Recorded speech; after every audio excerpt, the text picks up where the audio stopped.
Hello tout le monde. Hello tout le Et monde. bienvenue dans le rendez-vous dominical, a.k.a. le... Quoi d'autre? Avec Gaël, Canny Canyon et moi-même. Putain, j'aime beaucoup le combo pull bordeaux. Ouais. En fait, En plus, t'as pas fait exprès, c'est la même couleur. ouais, mais plus à l'écran qu'en vrai. Ah bon? Bah non, mais c'est pareil. Ouais. Ah, ça fait bien. Petite pub Palestine, University of Palestine, désolé pour ma voix. La petite casquette Monarville, c'est tout ce qu'on aime. Ouais, c'est clair. Ah, j'avoue, frère. Bah oui, ça rend bien en plus, c'est la même couleur. Ouais, bah voilà. Et toi, t'es toute en beauté, machin. merci. Bah, vraiment, toujours. Elle se fait toujours belle pour vous. Sachez-le, avant chaque. Alors qu'elle en a pas besoin. À chaque fois, vous dites, non, je fais un petit effort. Un petit peu quand même pour être présentable. Bon, je m'excuse d'avance pour ma voix qui peut dérailler de temps en temps, Ouais. car depuis. 2 semaines. Ouais, ça commence à passer. Mais ça a été très tenace, alors qu'habituellement, c'est vrai que je suis pas souvent malade. T'es jamais malade. C'est la première fois que je te vois malade. Ouais, c'est vrai. En 2 ans. Purée de pommes de terre. Ouais. Ouais, donc voilà, il faut des premières pour tout. En tout cas, merci d'être là. On va refaire Ouais, une petite, merci d'être là. petite revue actu, pop, Regarde culture. pas mes notes. Non, promis, t'inquiète. J'ai envie d'être surpris en plus. Non, mais Donc, tu seras pas tant surpris que ça. Hein, mais non, j'ai juste une question à un moment j'ai donné, envie c'est tout. de manger une claque, vraiment. Ah non, Avec la pression. De fou. Oh, Kempachi, Khalil, il a dit après, Gaël, franchement, même plus besoin de le dire, elle est toujours très bien présentable, est un euphémisme. Oh, trop gentil, ça fait trop plaisir. Ouais, on a bien fait de se connecter aujourd'hui. Ouais, grave, ça fait trop Trop plaisir en d'amour. tout cas. D'ailleurs, en parlant d'actualité culturelle, j'en profite. Moi, là, j'ai repris depuis une semaine le théâtre. Si vous êtes en région parisienne, sachez que je joue dans la pièce Passeport d'Alexis Michalik. J'ai repris le rôle parce que pendant quelques mois, on avait l'équipe 2 qui alternait avec nous. Là, on reprend avec l'équipe originale jusqu'au 12 janvier. Si vous êtes en région parisienne ou à Paris, venez parce que c'est plus cool si vous venez et que je suis là. D'ailleurs, il y a un Crax qui est venu aujourd'hui. Oh, c'est vrai? Ouais, Qui? alors on le connaît pas, mais en tout cas, il m'a envoyé un message s'est pour me dire moi je suis un présenté à Crax. toi. Voilà. Ok, Non, ouais. voilà. Et il m'a dit qu'il savait pas que j'y étais. Et ça a été la belle surprise. Il est avec sa maman. Et il m'a dit putain, j'ai vu que t'étais sur scène, donc j'étais trop content. Donc Ah, voilà, sachez ouais. que. Ah bah merci, ma Zameten, là, qui a décidé de faire du wow à tout le monde. Merci c'est beaucoup. Noël. C'est Noël. C'est Noël avant l'heure. Donc voilà, si vous voulez Christmas venir, spirit. et sachez, et j'en profite, et après on commence. Comme vous êtes des cracks, non, le projet stand-up, non, ça en cours. J'ai pas encore fini, mais c'est gentil. Et comme vous êtes des cracks, si vous me contactez sur Discord, je pourrais vous avoir des détax. Alors, c'est quoi des détax? Tiens, dis-nous tout. C'est quoi des détax? Eh bien, des détax, c'est des places à tarif réduit. Exactement. En fait, c'est les places de théâtre sans les taxes. Ce qui fait que, en gros, plutôt que de payer 59 € pour une catégorie 1 en carré or, etc., vous aurez ce même placement, mais pour 20 € tout rond. C'est à 30 € de taxes. Ouais. Ah oui, C'est ouf, en fait. Hein. quand même. Ou alors, c'est eux qui ont dit que la détaxe... Peut-être après, c'est un mot qui est rentré dans le truc, mais Oui, c'est eux aussi. qui choisissent. Ouais. Mais donc là, voilà. Donc là, en gros, dites-vous qu'au lieu de payer 60 €, vous en payez 20. Je sais qu'il y a des cracks qui m'avaient déjà demandé. Moi, je peux le faire. Autant les invites, c'est plus compliqué parce qu'on n'a pas beaucoup. Merci, Besmed, ça fait trop plaisir. Merci, Besmed. Mais autant si voilà, les invites, j'en ai 2 par semaine, donc elles sont vite parties. Ouais. Autant là, par contre, pour les détax, voilà, vous me contactez sur Discord, vous me dites, écoute, est-ce qu'il y a moyen de venir, de prendre 2 détax, 3 détax je peux vous faire ça. Alors ça se remplit vite, donc il faut me prévenir en amont, mais ça me ferait vraiment plaisir. Ouais, puis en plus, voilà. c'est des places sympas, les détax. Ah ouais, t'es en C'est carré quoi? or. C'est carré or? Catégorie 1? Ouais, aussi. catégorie 1, carré Ouais, or, ouais. ou Ça vaut corbeille, ou alors largement les... le coup. Ouais, ou les loges, là. Ouais, les petites loges, Ouais, mes places ouais. préférées. Ouais, donc vraiment... C'est des mini-loges, là, où il y a 4 places. Et Bah, puis, t'as vraiment ton petit... Mimomès, toi, t'étais petit venu, toi coin. aussi. Vous étiez bien placé ou pas? Parce que je sais que Mimomès aussi, Ah, j'avais pour le mis... spectacle, pour ton spectacle? Pour Passeport, il avait, Ah, ok, d'accord. j'avais mis des détax. Ouais. Je sais plus si... dis-moi. Mais normalement, c'était pas mal. Ouais, bon voilà, le ouais en dit long. Ouais. Bon, bah voilà. En tout cas, j'espère que vous appréciez la déco de Noël. Ah ouais, on s'est mis dans les tons, là. Franchement, c'est trop bien. Bah, on commence par quoi, alors? Jamie Foxx. Jamie Foxx. On commence d'entrée. D'entrée sur le... Ah, je réponds juste à Nafta. Ouais. Non, on ne peut plus être nommé. Une fois qu'une pièce a été nommée au Molière, elle peut plus être nommée pendant 4 ans. Oui, mais la pièce n'a pas été nommée. C'est toi qui as été nommé, Ouais. du coup. Est-ce que ça fonctionne? Oui, non, moi, elle disait tu, moi je peux plus. Ah oui, d'accord. Mais la pièce, est-ce qu'elle elle peut être nommée? Ouais, mais bon, du coup, je pense que non, en fait, tu vois. Elle a été présentée une fois et en fait, non, je crois qu'ils le feront pas. Et puis toi, tu étais nommé en second rôle. Est-ce que tu peux être nommé en meilleur rôle tout court? En révélation de l'année d'après, non. C'est le mec, tous les ans, il est nommé. Ouais, non, mais. Non, voilà. Donc, ok, ouais. ça marche. Oui, Jamie Foxx, donc, qui a sorti avec Netflix un special Netflix. C'est quoi, un seul en scène? C'est un stand-up. Stand-up, ouais. Les Netflix special, en général, c'est le nom qu'on donne pour dire que quelqu'un a sorti son spectacle. Oui. Et c'est vrai que, de base, Jamie Foxx fait du stand-up. Donc, je t'aurais dit, tiens, je sais ce que je t'ai dit. Faut qu'on regarde le dernier stand-up de Jamie Foxx, car il n'avait pas pris la parole depuis... j'ai vu, du coup, depuis 18 ans, il n'était pas monté sur scène de façon officielle. Et depuis 1 an et quelques, depuis le problème de santé. Ouais, son accident. On savait pas, en plus. En fait, c'est ça. On savait pas ce qui s'était passé. On savait pas ce qui s'était passé, on savait juste qu'il était entre la vie et la mort. C'est ça. Et qu'il était à l'hôpital. Il avait jamais communiqué dans les médias, jamais fait d'interview pour en parler. Exactement. Et donc là, c'était un peu le moment où finalement il allait tout révéler. Donc c'est ouf, c'est trop bien. Et au final, c'était pas qu'un stand-up. Et alors, c'était pas qu'un stand-up. Ouais. Et surtout, c'était super intéressant dans le sens où il a choisi ce qui l'a amené finalement dans le milieu ensuite du cinéma, etc. Ce par quoi il a commencé, c'est-à-dire par le stand-up, pour faire une rétrospective et parler à son public, quoi. Parler de façon à cœur ouvert vraiment à son public.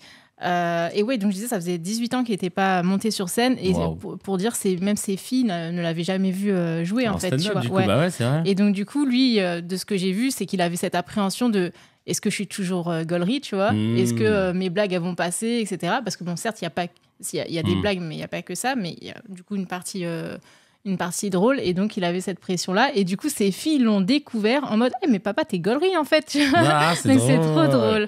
Ouais. Et le spectacle, il est incroyable. Je pense qu'il s'est inspiré de Fallait être là, mais ouais, carrément. Je pense qu'il a pompé, mais tranquille, on est ensemble. Franchement, si vous avez kiffé Fallait être là, vous allez kiffer ce spectacle. Au début, c'est déroutant, limite. Le spectacle, il commence, il y a beaucoup d'émotions. Lui, il met beaucoup de temps à dire des choses parce qu'il est très ému. Il pleure quand il arrive sur scène et tout machin. Donc au début, tu te dis waouh.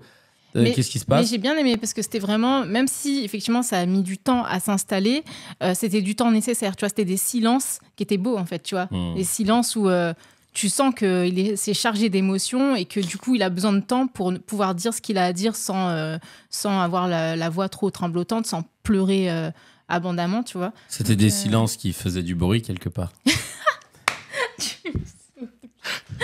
C'est qui a dit ça? Il y a quelqu'un qui... Non, c'est toi qui viens de l'inventer? C'est de mon cru. Ouais, c'est ça. C'était une vanne, en vrai, c'est une vanne que j'avais inventée quand j'étais plus jeune, quand on voulait sortir, tu sais, les noms de films d'auteurs français. Je disais toujours, le silence fait du bruit, d'Octave Bulchesky. Voilà, c'est vrai que dans les films d'auteurs français, il y a des silences, il y en a. Les bruits de cliquetis, de couverts. Ah ouais, pendant que ça se fait la gueule, là... J'avoue. Mais oui, c'était des silences qui faisaient du bruit. C'était beau, en fait. C'était vraiment beau de le voir comme ça. Et puis, il fait tout. En fait, tu vois, il raconte sa vie déjà. Il se met à nu. Il raconte ce qu'il a eu réellement. Et alors, spoiler alert, c'est vrai que même lui, il ne sait pas vraiment ce qui s'est passé. Oui, au final, c'est pas précis. Ouais. Un AVC, mais on ne sait pas pourquoi, d'un coup... comment c'est arrivé, etc. Il chante. Au piano... Le mec, il va au piano, il commence à chanter. Mais c'est ça le truc, c'est que déjà, Jamie Foxx, de base, c'est un artiste qu'on aime pour toute sa palette de skills d'artiste, parce qu'il est comédien, il est chanteur, il est stand-upper, c'est un vrai, vraiment un artiste très complet. Et on le connaît pour des grands rôles comme Ray Charles. Moi, je crois que c'est l'un des. Moi, je crois que c'est Ray. C'est le film, c'est le rôle dans lequel vraiment il m'a le plus séduite. Et tu n'es pas la seule, car il a même été récompensé par l'Académie des Oscars, meilleur acteur. Ouais. Il fait une rétrospective là-dessus. Moi, à titre personnel, j'ai un affect particulier pour Django. Oui, Django aussi, donc bien sûr. Non, mais le mec, il a fait des hits. C'était en musique, pareil. En musique. En imitation. Et moi, je savais qu'il était bon en imitation parce qu'il y avait beaucoup de Reels ou de Shorts qui tournaient où tu le vois imiter Denzel et tout. Et là, il nous fait le cadeau de nous faire 3-4 imitations, là. Ouais, mais oui, c'est ça qui est trop bien. Il est fort en imitation. C'est que dans son spectacle, il a vraiment exploré l'ensemble de ses compétences d'artiste. Donc, on a de la musique, on a de l'imitation, des blagues et de l'émotion. Il est très, très fort. Ah ouais, franchement. C'était beau. Et puis, tu sais, je viens d'apprendre qu'il a été nommé, du coup, aux Golden Globes. Ah ouais? Ouais, pour le spectacle? Ouais, pour le spectacle. Putain, aussi vite? Ouais, dinguerie. Voilà. Ah ouais. Après, peut-être que ça se trouve, ça tournait depuis un moment aux États-Unis. Je sais pas. Je crois que ça fait 2 mois qu'il... Je sais pas. Je vais pas dire de bêtises. J'ai cru voir 2 mois, mais je suis pas sûre. Parce que je me suis demandé combien de fois il l'avait joué avant de le capter. Parce que tu vois qu'il a pas non plus joué 1000 fois, mais tu vois qu'il l'a quand même joué assez pour pouvoir tenir le truc. Ah oui. Donc, oui, c'était pas la première, tu penses? T'es sûr, tu penses? Ouais, tu dois avoir raison. Ça avait l'air... En fait, après, les Canadiens, ils sont pros. Ouais. Donc, c'était fluide quand ils racontaient. Mais en même temps, je me disais, tiens, ça a l'air d'être assez frais, assez vert, tu vois. Donc, je pourrais pas te dire, j'arrivais pas à déterminer. Parce que, je sais pas. Ouais, c'est vrai que je saurais pas dire, parce que c'est vrai que si il a filmé la première fois, la réelle première fois, où il remonte sur les planches pour parler de son histoire, je pense que c'est d'autant plus beau, tu vois. À Atlanta, en plus. Et à Atlanta, parce que c'est là où il était à l'hôpital, hospitalisé, donc l'hôpital Piedmont, comme il disait. Et... ouais, je pense que c'est d'autant plus beau. J'ai l'impression, en tout cas, que c'était ça, parce que sinon, on aurait peut-être entendu déjà des bruits de couloir sur les réseaux, du pourquoi il était hospitalisé, etc. On aurait... Enfin, je sais pas, non? Tu penses pas? Sauf s'il a vraiment rôdé dans des petits endroits. Ouais, non, mais c'est... Version comme ça, avec un piano, machin, là, ouais, je pense que ça devait être la première fois. Ouais. Peut-être qu'il avait rôdé dans des petits comedy clubs. Ouais, peut-être. Like some jokes. Test like some jokes on comedy club. Non, sorry. J'essaye de m'entraîner pour la version anglaise de quoi d'autre qui va s'appeler What Else? What else? What else? Ah merde, faut voir si on peut avoir les droits. Parce que... It's okay. Pardi. It's okay. And then... Sinon, Clooney va nous appeler. Mais il va falloir que tu le dises avec le même ton.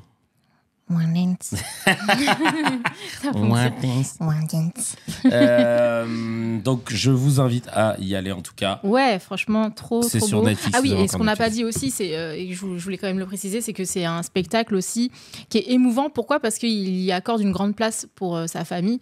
Il parle notamment de sa sœur et de ses 2 filles. Donc qu'on découvre, puisque c'est sa plus grande qui ouvre la cérémonie, enfin le spectacle. Et puis sa deuxième fille qui est guitariste, elle est musicienne, elle vient sur scène et elle vient jouer en fait, et lui il va chanter avec elle et c'est trop beau. Ah ouais, c'est beau. Hein. C'est beau, et il parle de sa sœur qui finalement, entre guillemets, il le dit à demi-mot, mais il lui a sauvé la vie, quoi. Ouais, c'est ça. Et il dit c'est sa sœur et ses 2 filles en réalité qui l'ont... Et oui, sa fille qui compose, qui joue de la musique donc du coup sur scène, c'est elle aussi qui lui a donné la force de... Je vais pas dire comment, parce que comme ça les gens vont découvrir, mais qui lui a donné la force de remonter la pente. De remonter, ouais. Donc, et franchement, d'ailleurs, il se livre tellement qu'à la fin, il conclut sur un truc. C'est marrant parce que Zamunda, il nous a envoyé dans le groupe hier, tout à l'heure, une note vocale par rapport à Jamie Foxx. Il a kiffé le spectacle. Il a dit putain, mais il a dit maintenant, c'est bon, là, les humoristes qui sont là en train de raconter les Tinder, les machins et tout. Vas-y, c'est bon, nous, ce qu'on veut, c'est des gens qui sont Step profonds. Up, les gars, parce que... voilà, c'est ça. Les gens qui mettent leur trip sur la table, qui disent des trucs et tout. Et je lui dis, je sais. C'est marrant que tu parles de ça. Après, je pense que ça fait du bien aussi à certaines personnes d'avoir des trucs très légers où voilà, ça rigole juste pour rigoler. Bien sûr. Mais par contre, là, c'est vrai. Si on n'a que ça, c'est relou, tu vois. Voilà. Et en fait, effectivement, on est dans des temps où ça fait du bien d'avoir de la profondeur d'âme sur scène, des discours à cœur ouvert. Où les gens ils posent leur trip sur les planches, quoi. Donc et il rebondissait sur le truc de fin où il dit un truc que je vais pas spoiler et tu te dis tu vois de quoi je parle à la fin quand il dit voilà, et que en fait tu te dis jusqu'au bout il va désamorcer, il va faire une petite joke et tout, et non en fait il finit que là-dessus. Non mais je pense que le gars il était sincère je me suis dit dans sa démarche. Je me suis dit putain, en plus dans le public. Je crois qu'il dit quand même un truc à un moment donné. Il dit non oui il y a une petite chute. Il dit, je sais plus ce qu'il dit. Ouais, il y a une petite chute. Mais oui. Pas en public, un truc comme ça. Oui, voilà, pas en public. Histoire de dire. Ouais, mais parce que j'étais mal à l'aise pour certaines personnes, tu vois. Ouais. Mais non, même ça, tu vois, le fait d'avoir cette liberté, entre guillemets, de dire, non, mais maintenant, je vais faire ci, et puis ça, tu dis, wow, ouais, tu vois. J'avoue. Il y a eu un peu cet effet waouh. C'est sur Netflix, le spectacle, et puis, ou sur d'autres plateformes, si vous avez la chance d'avoir un Toons dans votre live. Il y a peut-être des IP qui l'ont. En tout cas, ce spectacle, vraiment, ça a été une claque. Je ne m'attendais pas. Ça fait longtemps que je n'avais pas vu un stand-up qui m'avait marqué. Un stand-up américain, en plus. J'entends parce que les stand-up américains, ils sont bien. Hein, mais c'est pas parce que c'est américain que c'est forcément. Moi, je crois que c'est l'un des premiers que je regarde de bout en bout comme ça. Ouais, parce que j'avais regardé un peu de Dave Chappelle avec toi. Ouais, mais vrai, tu vois, c'était des extraits et tout.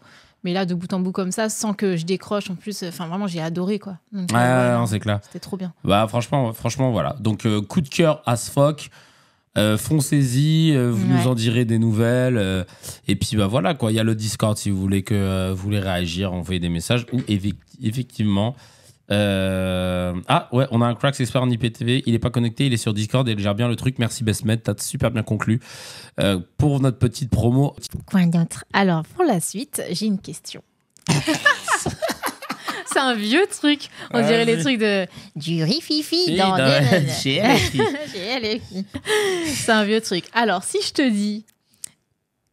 dis yes, no, maybe, I don't know, can you repeat the question? Ça te fait penser à quoi? Un générique de Malcolm. Oh, punaise, je l'ai trouvé trop vite. En plus, j'ai essayé de saccader les trucs et tout pour pas que tu. T'aurais dû le mettre dans le désordre, regarde, parce que là, ça me fait yes, no, I don't, maybe. Yes, no, maybe. À partir de maybe, j'ai commencé à don't know. Can you repeat the question? Oui, et bah, c'est le grand retour de Malcolm. Dingue, hein? Ah oui, tu savais déjà? Ouais, ça a fait le tour des réseaux, cette info. Mais peut-être qu'il y a des cracks qui nous écoutent et qui ne le savaient pas. Donc la série Malcolm revient pour l'instant que 4 épisodes, je crois, sur Disney+. Très prochainement, donc on ne sait pas quand encore, mais en tout cas, il y aura à minima les personnages de Malcolm, de Loïs et de Hal. Le père et la mère. Ouais, c'est ça. Ah, c'est-à-dire que Dewey, machin et tout, on sait pas. Parce que tu sais que je me suis renseigné, Dewey, en fait, il fait plus rien depuis. Ah ouais? Ce serait bien du coup de le revoir. Apparemment il y en a même qui pensaient qu'il était mort et tout parce que vraiment il s'est éloigné de tout ça, quoi, tu vois, du Star System. Ah ouais, ok. Mais ça aurait été cool. Oui, c'est vrai qu'il y avait eu une rumeur comme quoi il était mort, je crois. Alors qu'en fait non. Et en fait, donc du coup le synopsis, ça va se passer plusieurs années après la fin de la dernière saison, sachant que la dernière diffusion elle remonte d'il y a 18 ans. Wow. Comme pour Jamie Foxx. Tu m'étonnes que Kempachi dise j'ai pas beaucoup regardé la série, j'étais trop jeune. Ah ouais, tu vas kiffer alors de découvrir peut-être. Ouais, peut-être. Et du coup, ça revient avec la fille de Malcolm. Donc il y a Malcolm qui revient avec sa fille et en fait ils sont invités à l'anniversaire de mariage des parents. Ouais. Donc voilà. Non mais Mamaz il disait elle repasse 100 fois par an à la télé, wesh. Ouais. Genre, j'avoue, tu peux pas faire genre, je suis trop jeune. Arrêt de diffusion il y a 18 ans, mais ça repasse depuis. Ouais, c'est comme quand si tu me dis, non, mais j'ai jamais vu Les Simpsons ou j'ai jamais vu American Dad. Ouais, American Dad, ouais. Non, frérot. C'est vrai, c'est vrai. Même un gars et une fille, j'étais choqué. Sur la TNT, il y a une chaîne, elle aime trop passer des épisodes tout le temps et tout. Ouais. Bref, mais ouais, toi, t'étais fan de Malcolm? Ouais, moi, j'ai adoré. Moi, j'ai aimé, mais j'ai regardé ça, tu sais, je piquerais ça quand ça passe à la télé, mais j'ai jamais suivi en mode moi non plus. Saison par saison, je savais pas. C'était vraiment, en plus, ça passait le midi, je crois. Ouais, c'était un bail comme ça. Je crois que c'était ça. Et puis moi aussi, c'était pas la série que tu te mets le samedi soir, tu vois, pour te mater un truc à la télé, tu vois, pas du tout. Ouais. Mais on a tous connu, Mais c'est trop drôle, et c'était très fort. Mais c'était vraiment trop fort. Genre, l'écriture a été incroyable. Et je pense il y a eu des trucs cultes dans Malcolm, et je pense à la phrase de Dewey qui est devenue un mème. Je m'attendais à rien, mais je suis quand même déçu. C'est un moment, t'as Dewey, je sais pas, il s'est passé un truc, et t'as Dewey qui dit ça. Je m'attendais à rien, et je suis quand même déçu. Et ça, c'est devenu genre the phrase. Mais c'est comme, franchement, c'est l'époque des sitcoms comme Ma famille d'abord, évidemment. Ouais. Franchement, ils étaient trop forts. Et maintenant, c'est vrai qu'il n'y en a plus. Il y en a plus des nouvelles sitcoms. Si, un peu quand même. Ah bon? Un peu moins. Qui passe comme avant, le midi et tout. Alors, je sais pas si ça ou le soir, parce que Ma famille d'abord, je crois que c'était en début de soirée. Non, oui, si. Maintenant, alors, en France, sitcom, considéré comme sitcom, c'est scène de ménage, par exemple. Ah non, mais on parle pas de ça. Non, mais c'est... Bah non, là, on parle pas du même. Mais on n'est pas dans la même catégorie là. Mais c'est un format de 25 minutes qui passe tous les soirs, quoi. Bon, en tout cas, non, mais des sitcoms américaines comme on aime, il y en a pas. Quoi. Non, parce que maintenant les sitcoms, parce que ça se consomme plus pareil avec les plateformes et tout machin. Les gens ils veulent regarder dans l'ordre, les gens ils veulent regarder tout en même temps. Il y a plus de trucs à l'époque, tu sais. Nous on se mangeait 3 saisons d'une même série dans l'année parce qu'en France ils passaient ça tous les jours alors qu'aux États-Unis c'était une fois par semaine. Hein. Ma famille d'abord, La vie de famille, Notre belle famille, eux ils passaient un épisode par semaine. Là-bas aux États-Unis, oui, c'est vrai. Pour que ça fasse 22 épisodes ou 29 par saison. Ouais. Mais alors que ça devait être super long. Nous on mangeait 3 saisons. Ouais, et donc après au bout d'un moment, tu sais genre en septembre tu commences à regarder, après décembre t'arrives à la 2e saison, mars arrive ou février t'arrives à la 3e, et puis après avril tu comprends pas, l'image elle est redégueulasse, c'était la saison 1 et tout, mais tu sais ils s'en foutaient. Et après ça recommençait quoi. Ouais voilà c'est ça. C'est comme La petite maison dans la prairie, à l'ancienne encore plus. Ouais grave. Mais moi ça c'est les séries que les premières Big séries Bang Theory, tiens on nous dit peut-être que c'est des trucs qui diffusent sur Énergie 12 ils diffusaient ouais. Ah peut-être. Un peu à n'importe quelle heure mais c'est pour ça aussi que j'ai pas regardé moi Big Bang Theory. C'est vrai? Non. Putain j'ai kiffé. J'ai kiffé, tu sais que c'était la série la plus regardée aux États-Unis pendant longtemps. Ah ouais? Et les acteurs les mieux payés, toutes séries confondues. Ah bon? Ouais. Ok. Et c'était là, vraiment on parle banger. de série 40 minutes l'épisode et tout ou pas? C'est 22. C'est sitcom. Sitcom aussi? Ok. Et c'est 22. Après, et peut-être que j'ai regardé. C'est un peu comme Brooklyn Nine-Nine. Tourné en public. Non, c'était tourné en public là. Ah, ok. Mais dans le délire de Brooklyn Nine-Nine, sitcom, situation comedy, en fait, c'est le diminutif de ça. Bah, je sais pas regarder. Mais sauf que là, c'était tourné en public. Comme Friends, comme Ma famille d'abord et tout. Oui.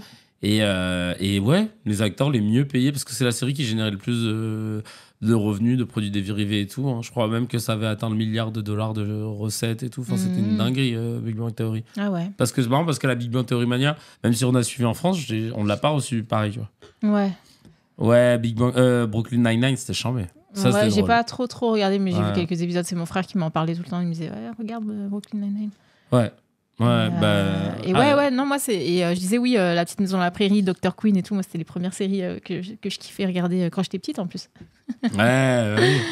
Toi, t'as pas regardé. T'as pas eu cette période? Petite maison dans la prairie. Ah ouais? Dr. Queen, fan médecin aussi. Ouais. C'était le même créneau du midi là. Oui. C'est vrai qu'on avait des sitcoms le midi. Tout le monde a kiffé.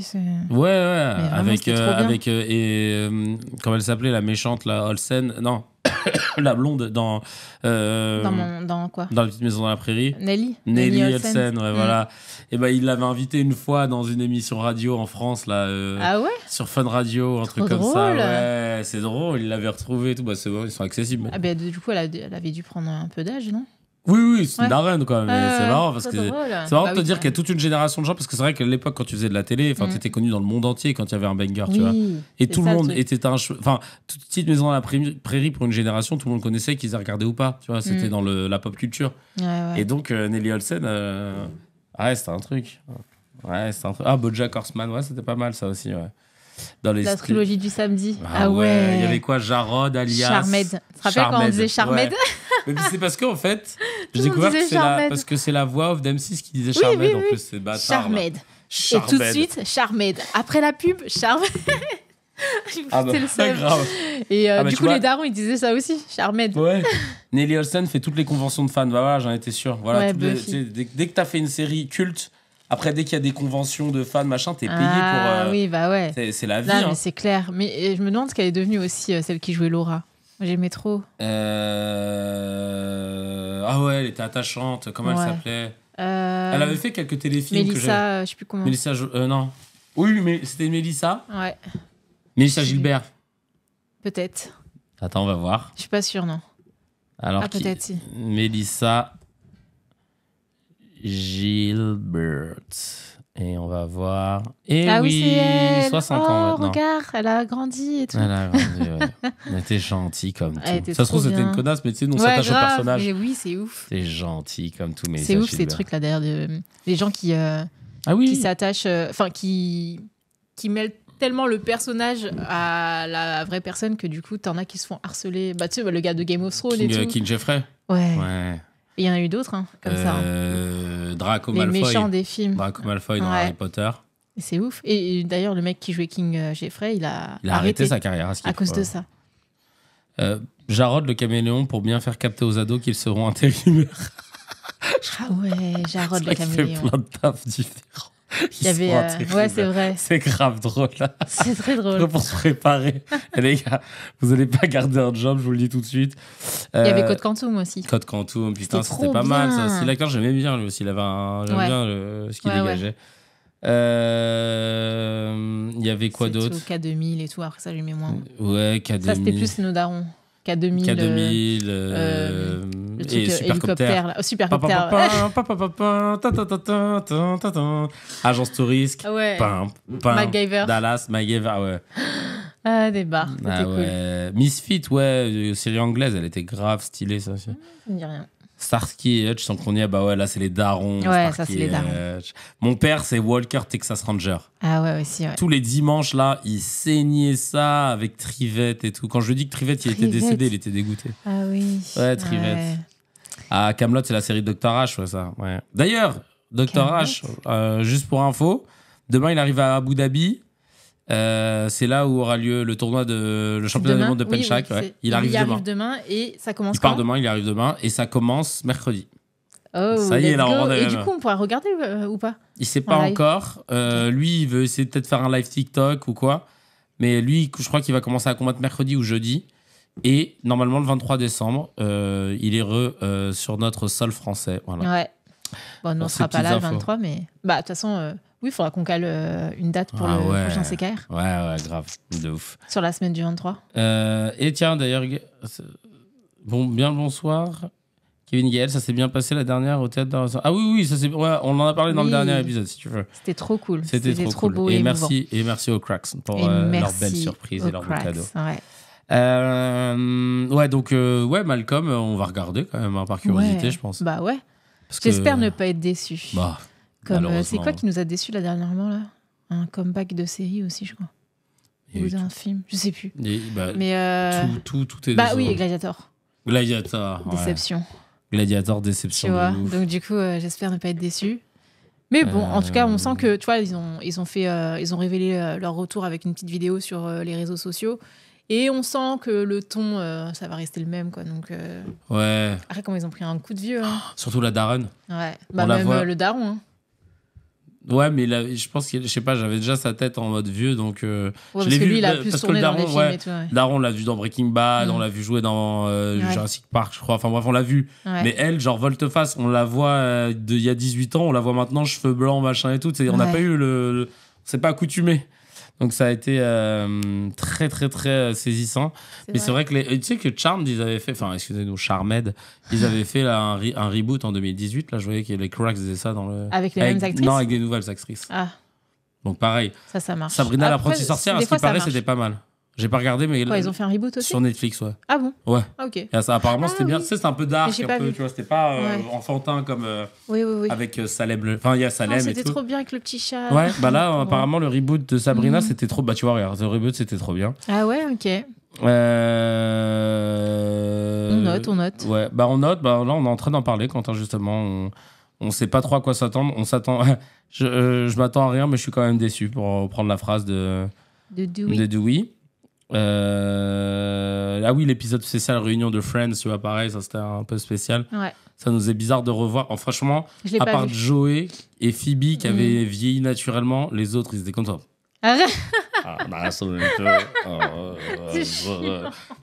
Franchement, pendant au moins 15 minutes, tu regardes que ça. Ah bah, vraiment, pendant 15 minutes, c'était chaud. Ah ouais? Tu regardes, genre Ross, Matthew Perry, ça m'intrigue, j'ai envie de voir. Rachel et Monica, c'était l'enfer. Ah, Monica aussi. Rachel aussi. Rachel, c'était Jennifer Aniston? Ouais. Bah, ah bon? J'avais pas fait attention qu'elle s'était refaite le visage. Refait faire le visage. C'était en tout cas c'était ceux qui vraiment tu te disais merde. Après c'était cool de les revoir dans l'environnement. Mais Joey, on aurait dit, tu sais, le bon American Dad, quoi, tu vois, il avait pris un peu de poids et tout, les cheveux grisonnants machin, mais toujours la même gueule, et tu dis bah oui. il a vieilli, quoi, mais tu vois, normal. Oui, tu sens que c'est alors naturel. Alors que les autres, tu sentais que c'était ça se voit. C'est chiant. I'm crying right now. Tu regardes la caméra. I'm crying right now. It's amazing to see every you guy. Tu fais trop bien. Ah ouais.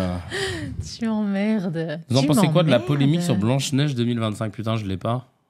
Je l'ai pas non plus. Je l'ai pas. Ah ouais, pourquoi on l'a pas? Pourquoi on l'a pas? Bah, attends, on va la voir. Blanche-Neige 2025. Ah, et à tous les coups, connaissant Disney, ils ont voulu que ce soit une femme noire avec des cheveux bleus qui aime les pansexuels. Et donc, du coup, les gens, ils ont dit ouais, Blanche-Neige, elle s'appelle Blanche-Neige, donc elle peut pas être noire. Alors, hein? Et il est nain, il n'y a plus de nains, je pense, j'imagine. Ils ont mis des mecs genre plus grands. Blanche-Neige 2025. Ah, bah non, c'est une latino, peut-être? C'est quoi? Bah non, en plus, oui, j'ai vu un petit peu les extraits. Et... Ah, tiens, polémique, casting, machin. Les studios de Walt Disney poursuivent la... Hop. Ah, porté par Gal Gadot. Déjà, je comprends déjà que ça puisse... Rachel Zegler, dans le remake de West Side Story du préquel de Hunger Games, a été choisie pour être Blanche-Neige, tandis que Gal Gadot sera la méchante reine. Un casting qui a fait rapidement polémique. Contesté le choix de Rachel Zegler, actrice d'origine colombienne, pour incarner le personnage décrit dans l'original comme ayant la peau aussi blanche que neige. Bah, tu peux être de partout, hein. Regarde les Coréens. Attends, c'est quoi là? Du coup, en fait, ils sont pas contents parce qu'elle a pas la peau aussi blanche que neige. Ouais, voilà. Ensuite, c'est Peter Dinklage, l'acteur de la série culte Game of Thrones, qui a fustigé la future adaptation en live, remarquant que le studio offre d'un côté le rôle de Blanche-Neige à une actrice latino, mais continue de l'autre côté de véhiculer une mauvaise image des personnes de petite taille. Ils sont progressistes d'une certaine manière, mais ils continuent à faire cette putain d'histoire arriérée où 7 nains vivent ensemble dans une grotte. Bah, c'est l'histoire du film, enfin du dessin animé. Suite à cette prise de parole, la production a décidé de transformer les 7 nains en un groupe de personnages et de créatures magiques diversifiés, de taille et de sexe variés. Mais cette annonce a suscité une nouvelle polémique. Ah d'accord, donc c'est plus des nains. C'est des créatures enchantées. Dylan Postel, comédien atteint de nanisme, s'en est pris de manière virulente à Peter Dinklage, qui aurait contribué selon lui à mettre 7 acteurs de petite taille au chômage à cause de cette déclaration. Bah j'avoue. Ah parce que de base, il y avait un casting qui était déjà prêt. Avec des personnes de petite taille. Après, t'as Peter Dinklage, c'est celui qui joue dans Game of Thrones. Lequel ? Bah, le nain, dans Game of Thrones. Ah oui. Qui a dit, putain, franchement, vous n'êtes pas progressiste à 100% parce que vous mettez encore des nains. Donc, du coup, Disney a fait, OK, on va mettre des créatures magiques. Et sauf que là, il y a un des nains qui était dans le bail qui, bah, du coup, se retrouve, qui reproche que, bah, à cause des propos de Peter Dinklage, il y a 7 acteurs de petite taille qui sont au chômage. Mais toi, ça t'aurait choqué qu'il y ait des nains dans Blanche-Neige et les 7 nains ? Non. Bah, moi non plus. Après, peut-être que ça gêne les personnes, les nains, tu vois, mais je sais pas. Les nains situation. Ouais, donc voilà. Bah, je sais pas. Moi, je pensais que ça allait être le problème de Gal Gadot qui allait poser problème, parce que Gal Gadot, c'est une actrice israélienne qui a fait l'armée et qui est très pro-israélienne, et du coup, peut-être que je pensais que c'était ça la polémique, mais en fait... ouais, non. Le jeu de mots. Encore un nouveau spectacle bientôt. On dirait la blague de Sabri dans Blanche-Neige et les 7 personnes de petite taille. Pour le coup, je suis saoulé quand c'est aussi éloigné du livre quand même. C'est une vraie partie du perso, le teint, le caractère... Je suis une grande fan de Rogue et je m'en fous qu'ils prennent un acteur noir pour le jouer. Ce qui compte, c'est le rôle. Ouais, c'est vrai qu'après, tant qu'ils en font quelque chose de bien, je suis pas... Je m'en fous un peu, moi. Après, ouais, mais tant que l'histoire, on retrouve l'âme de l'histoire, en fait, voilà, tu vois. C'est ça. Non, après, moi, ce que j'aime pas avec Disney, parce que c'est chiant, parce que je me retrouve entre deux feux avec les réactionnaires et les progressistes, alors que moi, je me considérais comme plus progressiste que réactionnaire. Mais le problème que j'ai avec Disney, c'est que j'ai l'impression qu'ils font exprès de, quoi qu'il arrive, twister, limite comme si c'était quelque chose de commercial, puisque une idéologie à vouloir mettre en avant les diversités, t'as l'impression qu'eux, ils font exprès de tout twister tout le temps, pour provoquer un peu. Mais là, et parfois, pour ils twistent des trucs où... Non, mais regarde, là, pour le coup, Blanche-Neige et les 7 nains, pour moi, au départ, ils étaient sur un casting avec des nains, et ils avaient choisi donc la comédienne qui est colombienne. Mais elle est, pour moi... Non, mais bah oui, parce que physiquement, elle correspond, tu vois, au personnage. Donc pour moi, là, ils sont allés dans le sens du truc, tu vois. Enfin, quand tu regardes les images d'elle en mode Blanche-Neige, bah, elle est pas décalée, tu vois. Oui, alors certes, elle a pas la peau blanche, à les écouter, on dirait elle est pas métissée, oui, ni voilà, noire de peau, tu vois. Voilà, c'est ça, j'avoue, ils abusent. Mais bah, j'avoue, pour les nains, franchement, je sais pas. Bah, il y a des nains qui sont comédiens, peut-être qu'ils auraient été contents d'avoir un rôle, c'est ce que le gars disait, en fait. Donc, pas. tu vois, mine de rien, là, c'est au sein même de la communauté des personnes de petite taille que ça crée un problème. Ouais. On les laisse, juge. Bah, merci en tout cas pour cette info qu'on n'avait pas. On a pu en parler. Tu veux commenter sur des commentaires ? C'est n'importe quoi, c'est parti, les jeux de mots pétés. Ça y est. Non, j'ai rien à... Mais c'est bien que vous nous ayez parlé de ça, mais... Moi, j'avais une autre info. Cette fois, c'est concernant Brad et Angelina. Joli. Pete, Oui. Pete Jolie. Les Pete Jolie. Ils sont encore Les ensemble. Brangelina. Non, ils avaient divorcé il y a 8 ans. Ah, ok, putain. Et je savais maintenant, pas. ils reviennent ensemble. Pour un film. Pour un film. Ouais. Ah, mais putain, tu tombes jamais dans le panneau. Parce que... Ça se voit quand, parce que genre, j'ai fait de la truc- télé. Ça y est, je peux Peut-être plus tu connais l'avoir. toutes les... Tous les tricks. Punaise. Ouais, ils reviennent ensemble, alors, potentiellement pour un film. Et du coup, vu qu'ils sont divorcés, ils ont dû être payés très cher. Bon, ah ouais. Selon toi, combien? Pour Enfin, le, je pour sais le pas film. s'ils ont accepté, mais en tout cas, c'est le montant qu'on leur a proposé. Ah bah ils ont dû... C'est pour une plateforme ou c'est pour un film au cinéma?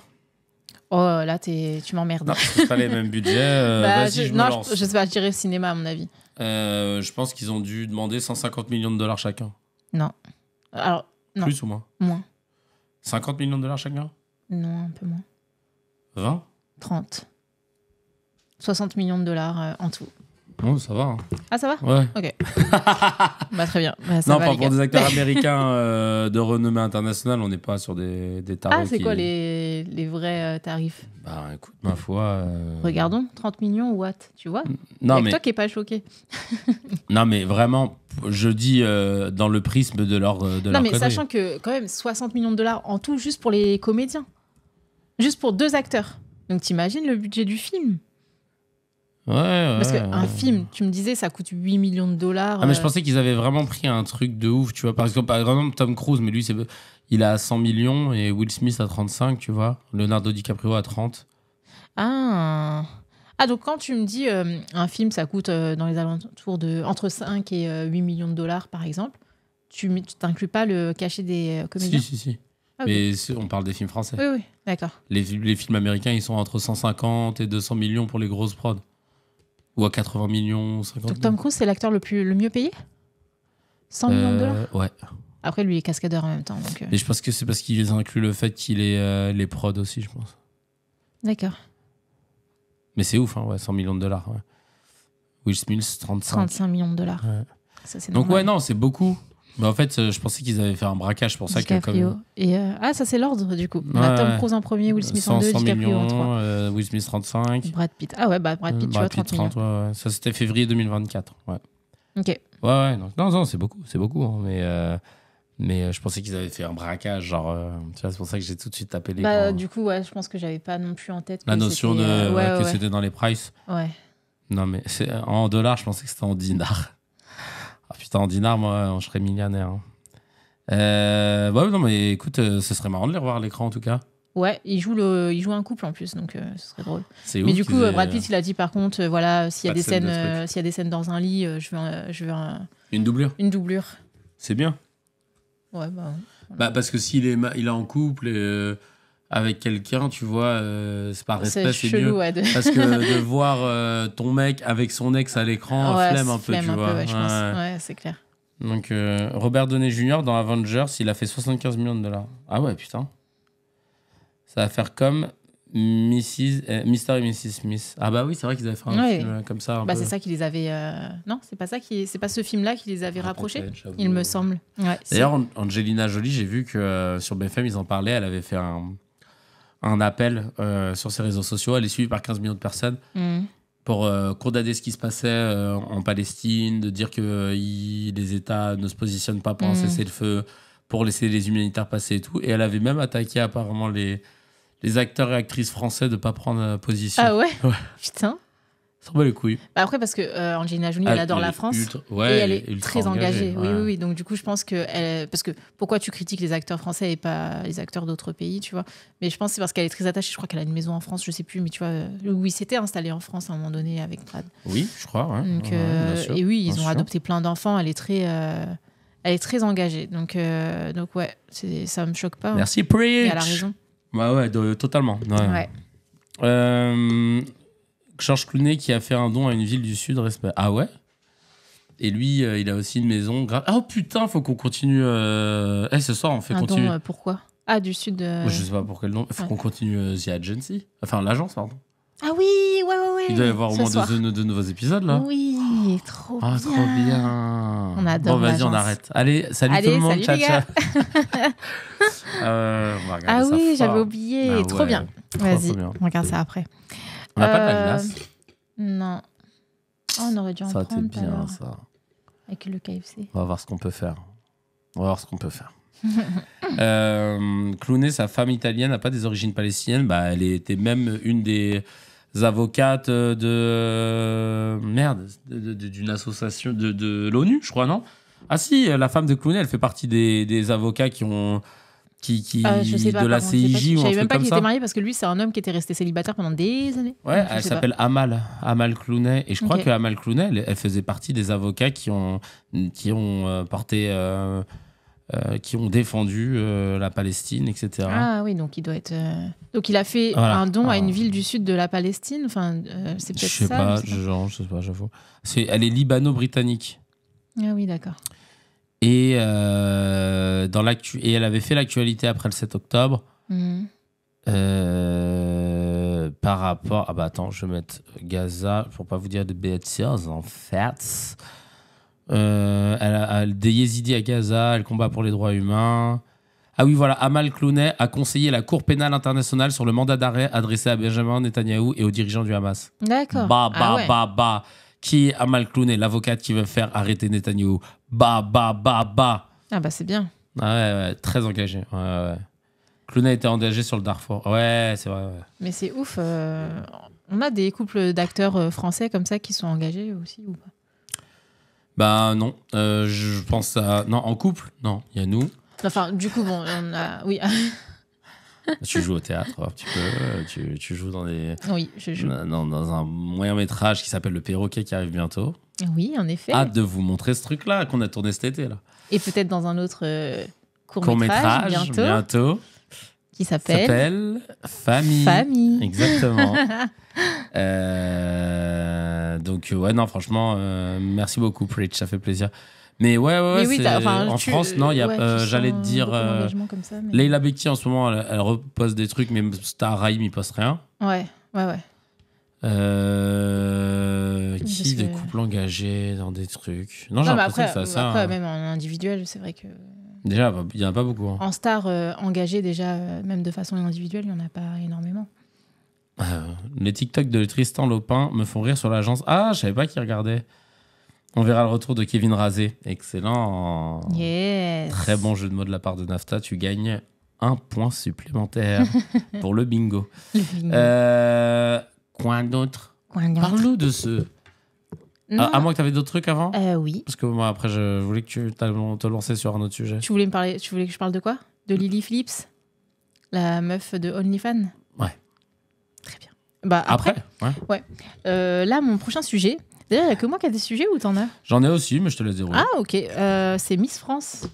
Ah, bah moi, j'en ai un sur Miss Pays-Bas. Voilà, donc ça va bien s'enchaîner. Ouais. Miss France, donc Miss Martinique a gagné. Et ce que je voulais dire là-dessus, c'est ce qui est bien, c'est que c'est l'une des plus vieilles, enfin plus âgée Miss, ou la plus âgée des Miss qui a remporté le titre. C'est ouf, en ça. France. Ouais. Et donc ça, je trouve bien parce que au moment où elle a fait, moi j'ai regardé le début. Après, au bout d'un moment, j'avais envie de regarder autre chose. Mais du coup, j'ai quand même vu son petit discours. Et quand elle a fait son discours, enfin avant d'être sélectionnée, tu vois, avant qu'il sélectionne les 15 finalistes, etc. Et du coup, elle disait ça. Elle disait que en fait, elle se présentait aussi pour ça, pour toutes les femmes à qui on a dit non, c'est trop tard, tu vois.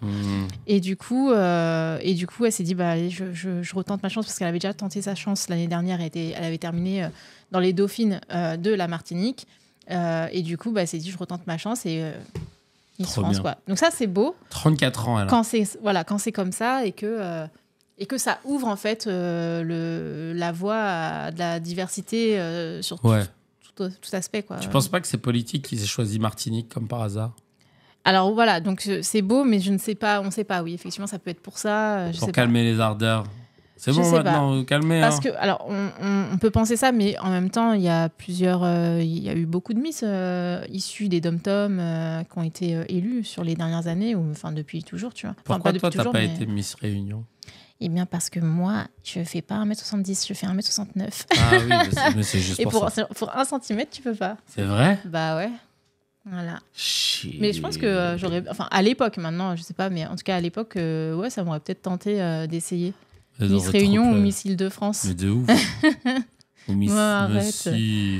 Même Miss Bretagne. Miss Bretagne. Bah, t'étais à Guingamp. Oui, non, mais bon. Bah, il y a moins de concus en plus, tranquille.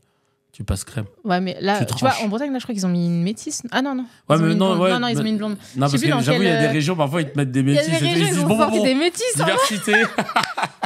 Bon, on a compris ce qui fonctionnait, là. C'est des métisses, allez, hop, c'est parti. Non, mais même les cheveux courts, on en a vu beaucoup plus. L'année dernière, je sais plus comment elle s'appelle, Gilles, c'était la seule, tu vois. Ouais, ils vont lancer des loxés bientôt. Ouais, non, mais grave.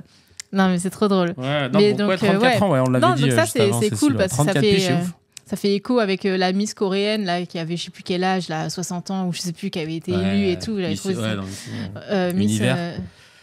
Elle s'était présentée dans Miss Univers. Oui, mais... c'était la Miss coréenne. Je sais déjà plus.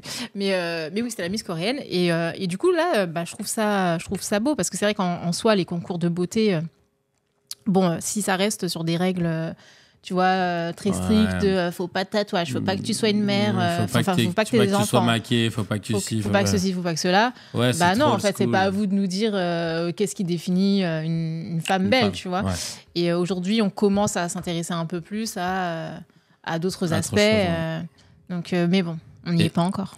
Et justement, pour rebondir là-dessus, il y a Miss Pays-Bas, l'élection idem dans le pays... du Gouda et du Gouda et du Luderdamer. Ah. Enfin, j'essaie de faire comme en télé. Ça n'existe plus. Ils ont décidé d'arrêter le concours de beauté là-bas. Ça y est. Après 35 ans, parce qu'en gros, ils veulent maintenant que l'élection elle se transforme en plateforme consacrée à la santé mentale et au partage d'histoires positives. Les lanceurs ont annoncé ça jeudi. Les temps ont changé, nous évoluons avec le temps, ont déclaré les organisateurs. Cette plateforme vise à partager les histoires de femmes qui ont réussi, mais aussi à mettre en lumière l'impact des réseaux sociaux et des normes de beauté irréalistes. Plus de couronne, mais des histoires qui inspirent. Pas de robe. Ah, pardon. Tu nous dis si on t'embête. Non, désolé. Mais aussi à mettre en lumière l'impact des réseaux sociaux et des normes de beauté. Non, je l'ai déjà dit, pardon. Peut-être moi qui répète la même chose. Peut-être qu'une écharpe et une couronne ne sont plus d'actualité, mais les femmes qui se soutiennent et s'entraident, c'est intemporel pour nous. A affirmé Madame Van E dans un message en ligne sur la nouvelle plateforme. Je trouve ça trop, trop bien. Ouais, je trouve ça bien. C'est un beau message de le transformer comme ça. Tu sais, de pas avoir dit on arrête parce que c'est machin, mais nous, on n'arrête pas, on décide de transformer en plateforme qui donne la parole à tout un tas de femmes et qui prône la santé mentale. C'est stylé, quand même. Oui, moi je trouve ça bien. Après, ce qu'il faut pas oublier non plus, c'est que je pense qu'il y a des femmes qui aiment aussi participer à des concours de beauté. Tu vois, en fait, c'est pas... T'as ce truc aussi où t'en as qui sont demandeuses, en fait. Parce que si ça n'existe, si certaines femmes n'aimaient pas ça, bah il y aurait personne qui se présenterait, tu vois. Donc en fait, qu'il y ait ce truc-là, que ce soit ouvert, je trouve que c'est pas dérangeant qu'il y ait des concours de Miss. Par contre, c'est comment... c'est qu'est-ce que tu mets derrière, tu vois. Donc, effectivement, aller chercher des parcours de vie, etc., ça, moi, tu sais que c'est un sujet qui me touche. Donc, forcément, je trouve que là, c'est intéressant. Après, mettre des femmes en concurrence, ça, par contre, effectivement, je trouve pas que ce soit le mieux. Mais je pense que qu'il y a beaucoup de femmes qui ont ce rêve-là, tu vois, de devenir, de représenter la France, de représenter leur pays sur un point de vue beauté, entre guillemets. Maintenant, ce qu'il faudrait pour moi, c'est élargir le spectre de la beauté, tu vois. Mais il y en a plein, c'est leur rêve. On peut pas non plus leur retirer ça, tu vois. Mais est-ce que c'est pas un rêve qui a été façonné par une société patriarcale? Ah oui, aussi, ouais. Tu vois? Oui, je pense. Parce que pourquoi nous, les mecs, on grandit pas en se disant qu'on aimerait bien faire des concours de beauté? Oui, c'est que quelque part, on a vraiment semé cette graine-là chez les filles. Et ce truc de les mettre en concurrence, tu vois, on le fait pas avec les mecs. Donc, du coup, c'est tout ça qu'il faudrait revoir dans ce cadre. Le concours Miss France, ça devrait être le concours de personnalité, de projet, tu sais, plus que de adosser à un physique, mais le personne d'un global. On ouvre ce qu'on appelle la beauté, tu vois, et pareil, tu vois, l'histoire des 1m70, etc., bah non, on ouvre à ça, à tout le monde, en fait, tu vois, qu'il n'y ait pas de critères physiques, en fait, à ce schéma de concurrencer, de mettre en concurrence les femmes, tu vois. Donc, un peu comme... Il y a, tu vois, des concours qui mettent en concurrence des femmes. Il y a les concours de la meilleure entrepreneuse de l'année. Enfin, tu vois, ça existe, en fait. Tout le monde a envie de réussir, de gagner des titres. Donc, maintenant, c'est qu'est-ce que tu mets derrière, tu vois. C'est ça. Moi, je pense que c'est plus le réinventer, quoi, tu vois. Ouais, c'est ça, ouais. C'est Miss France, et je trouve que là, ils prennent... le bon chemin, Miss Pays-Bas, pour l'instant, ça reste une plateforme libre qui va donner la parole à plein de gens. Peut-être qu'après, ils vont commencer à justement récompenser les parcours les plus ouf ou les personnalités les plus inspirantes ou machin, tu vois. Et ça va, et de fil en aiguille, ça va devenir... Voilà. Et qu'il y ait chaque année une personne qui soit ambassadrice de tout ça et que du coup, elle aille faire des interventions à gauche, à droite, machin et tout. Là. Parce que c'est vrai que quand tu fais un concours de beauté, juste le principe, quand tu mets tout un tas de codes à l'entrée, comme tu viens de le dire, tu vois, moins d'1m70, t'es pas une femme belle, t'es ça c'est très triste. Tatouée, t'es pas belle, parce que tu t'es fait refaire les seins, c'est-à-dire qu'en fait, t'as pas le droit, donc t'es pas, enfin, tu vois, t'es pas naturel. T'es pas naturel, voilà. Et en fait, c'est tous ces trucs-là qu'il faut casser. Mais parce que ça, je pense que c'était un truc au final très masculin. Du regard sur la femme. Oui, alors là, ce qui est bien, c'est que du coup, ils ont changé tout le jury. T'as vu, je sais pas si t'as fait attention, j'ai l'impression que tout le jury, c'était que des femmes. C'était mieux parce qu'avant, ça faisait vieux pervers. Ouais, avant, c'était horrible. Il y a toujours Foucault, il le ressort du placard. Voilà, mais il juge pas, lui. Non, il juge pas. Normalement, tu vois, mais ouais, lui, il est toujours là. Il ressort du placard juste pour ça, parce que je crois qu'il fait plus rien. Je sais pas. S'il fait pas ça. Bah ouais, je crois que peut-être de temps en temps, non, il annonce pas les chiffres du loto. Je sais pas. Ouais, mais en tout cas, oui, c'est lui qui fait ça depuis 30 ans, je crois. Enfin, depuis, ouais. Donc ouais, mais du coup, voilà, ça évolue, mais ça évolue en fait trop doucement par rapport à l'évolution de la société. Ouais, c'est clair. C'est ça qui est dommage. Mais ouais. C'est ça. Qu'est-ce que ça dit dans le chat ? Dans le chat, ça dit, hein. C'est le mec qui dit, dans le chat, ils disent grave des trucs, franchement, il n'y a rien à dire, voilà. Et c'est vrai que tout le monde, enfin, il y a beaucoup de gens qui regardent Miss France quand même. Moi, je regarde pas tant que ça. C'est juste que j'ai vu sur les réseaux. Dessus, quoi. Ouais, j'ai vu sur les réseaux que c'était ce soir. Je me suis dit, c'est ce soir. Attends, je vais jeter un œil, tu vois. Je voulais voir à quoi ressemblait Miss Réunion, tu vois, Miss Tahiti aussi. Mais j'aime bien. C'est le mec qui a pas compris. Ouais. Ah bah non. J'ai une cousine qui a été Miss Maurice en 94. Ouais. On dirait une vanne comme ça, mais ouais. Stylé. Ouais, c'est stylé. Enfin, stylé, ben, tu vois, voilà, tout dépend. Mais ouais, il y a beaucoup de gens qui regardent, mine de rien. Et qu'est-ce que je voulais dire ? Toi, enfin, moi, souvent, je regarde parce que j'ai envie de voir les moments où elle parle, tu sais. Quand elle se présente et tout, c'est toujours rigolo parce que parfois c'était un peu cliché et tout. Mais là, j'ai l'impression que ça a changé. Ça apparemment. A évolué un peu, ouais. Miss Martinique, elle avait drop the mic un peu dans son intervention. J'ai vu ça sur les réseaux, mais j'ai pas entendu son intervention. C'est ça que je te disais. Elle parlait de, pour toutes les femmes à qui on a dit que c'était trop tard, et ben voilà. Ah, et elle a dit un truc sur le rasé, machin. Oui, non, elle a dit bon, comme je n'ai que 1 minute pour parler, je vais couper court à mon discours. Et genre, elle a fait ça pour montrer qu'elle a les cheveux courts, quoi. Ouais. Petit jeu de mots. Ouais. Donc oui, non, mais globalement, il y avait des discours. Bon, il y avait des discours qui survolaient les sujets, les vrais sujets. Et après, il y avait des discours tu sentais qui venaient un peu plus du cœur, qui étaient un petit peu plus engagés, etc. Je trouve que ça évolue un petit peu. Bon, pas pour tout le monde, mais voilà. Ouais, bon, très bien.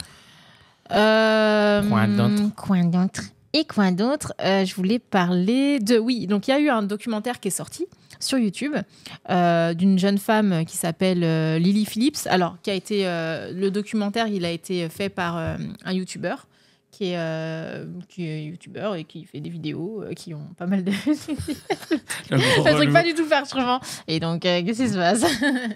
C'est chiant. J'aime bien l'embêter. Et donc, elle a fait une vidéo. Donc, lui, il l'a suivie. C'était une vidéo documentaire. Donc, Lily Phillips, pardon, je vais juste repréciser. Donc, c'est une comment on peut dire, une utilisatrice, une créatrice de contenu sur OnlyFans. De contenu, bien joué. Sur OnlyFans, la plateforme de contenu. Voilà, payante. exactement. Et d'ailleurs, sur les articles, ils disent que c'est une actrice porno. Je sais pas si du coup on peut dire ça, mais je pense, peut-être. Si elle fait des vidéos nues, du coup, voilà, c'est actrice porno. Et du coup, elle s'est lancée un challenge comme ça. Elle s'est dit, allez, pourquoi pas. Et le challenge, c'était je vais coucher avec 100 mecs différents en moins de 24 heures. Starful, là. Et du coup, alors, tout le monde fait ce qu'il veut. Oui. Elle a le droit, il n'y a pas de souci. Là où, moi, en tout cas, il y a un truc qui m'a bouleversée, on va dire, c'est que, donc, du coup, effectivement, donc, c'est suivi par le youtubeur en question. Et donc, lui, il n'assiste pas, tu vois, aux scènes. Elle a tout filmé. Hein, elle a filmé les actes avec les différents gars parce qu'elle veut mettre ces contenus-là ensuite sur son OnlyFans pour gagner plus d'argent. Et donc, du coup, le truc, c'est que tu as le mec, donc le youtubeur, qui, à la fin, donc, lui fait une interview. Et là, moi, c'est là que j'ai trouvé ça bouleversant parce que, du coup, elle sort de sa douche et tout. Et il lui dit alors, machin. Enfin, en gros, il lui pose des questions. Et elle, on voit qu'elle est genre, mais vraiment traumatisée, quoi. Mais en même temps, elle n'arrive pas à se l'admettre, tu vois. Elle dit, elle pleure, tu vois, elle dit, non, vraiment, c'est pas pour les filles sensibles, je conseillerais ça à personne. Elle a la voix qui tremble et tout. Et puis après, finalement, elle dit, non, mais en fait, je m'en veux parce que j'ai dit aux mecs, à plusieurs mecs, j'ai dit aux gars qu'ils avaient 5 minutes et il y en a certains, je leur ai donné que 3 minutes, donc je m'en veux pour ça, c'est pour ça que je pleure. Mais en fait, on sent que c'est pas ça, tu vois, qui la perturbe parce que c'est trop profond, tu vois. Voilà, et elle dit qu'en fait, elle se souvient que de 6 à 10 gars et qu'après, les... Comment elle les a recrutés, les gars ? Ah ouais, et c'est ça aussi, le recrutement des gars, c'était... je crois qu'elle a fait une annonce, et donc ensuite elle recevait les candidatures donc, par message. Voilà, il n'y avait pas de rencontre ou quoi que ce soit. Des candidatures avec des tests VIH, mais ça, c'est... je veux dire, un test VIH de la minute à l'autre, c'est obsolète, tu vois. Si jamais tu as eu un rapport non protégé juste après le test. Donc voilà, sachant que la veille de l'événement, entre guillemets, elle a eu... je sais pas, presque la moitié des mecs qui ont annulé. Donc, il a fallu qu'elle trouve des nouveaux gars comme ça. Donc, finalement, c'est des gars qui ont été envoyés par d'autres gars qui lui ont dit « Ouais, tiens, il y a un plan là, vas-y, ça t'intéresse. » et tout. Enfin, bref. Et du coup, en plus, c'est... elle a réussi à trouver les 100. Ouais, elle a réussi. Elle a une équipe. Hein. Ils sont 9 personnes dans son équipe. Genre, c'est une entreprise, son truc, tu vois. Genre, vraiment, pour son OnlyFans qui gère ça. Ouais, c'est ça. Elle a 9 salariés, entre guillemets. Alors après, est-ce que c'est des gens qu'elle emploie vraiment en CDI, ce truc et tout, je sais pas. En plus, c'est en Angleterre, donc je sais pas comment ça fonctionne. Oui, mais c'est des stagiaires de 3e. Non, mais c'est vraiment son équipe. Et le truc qui est super glauque, c'est que tu vois donc les mecs arriver et tu les vois patienter, tu sais, donc ils ont loué un Airbnb. Alors le gars qui a loué le Airbnb, le pauvre... Quand il a dû voir la vie, si quelqu'un quand on a dû lui envoyer en mode c'est pas ton appartement. Ouais. Ah, que plaît-il? Ah ouais, non mais ça peut être chaud. Hein. Ah ouais, ça c'est chaud. Donc du coup, ils ont loué un Airbnb et tu vois les mecs qui sont là en train de patienter dans le salon. Pendant que elle t'as fait... 6 gars, non, avant que ça commence, parce que du coup, le youtubeur, il était là au début et après, il est parti pendant que ça se passait. Il est revenu à la fin de la journée, tu vois, quand ça s'est terminé. Donc au début... Ça a commencé à quelle heure? Je sais plus, 9h, un truc comme ça. Et du coup, au début, donc, tu vois que tout le monde attend. Il y a 6 mecs qui sont posés, ils sont là en train d'attendre et tout. Mais genre trop glauque, quoi. Comme un entretien d'embauche ou un truc comme ça. Quoi. Mais c'est bizarre parce que tu sais pourquoi casting, ils sont là. Ouais, tout le monde sait qu'ils vont. Bah oui, tu vois, donc c'est trop bizarre. Avec la même c'est vraiment nana. très glauque. Et puis son équipe qui est là. Qui gère comme si c'était un événement de rien. Ouais.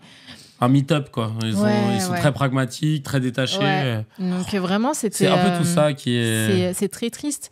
Et alors, c'est triste. Alors, oui, donc parce que dans tout ça, on peut dire c'est bien, la femme fait ce qu'elle veut, elle fait ce qu'elle veut, elle est sur un pied d'égalité avec l'homme. Si c'était un homme, on n'aurait rien dit, machin.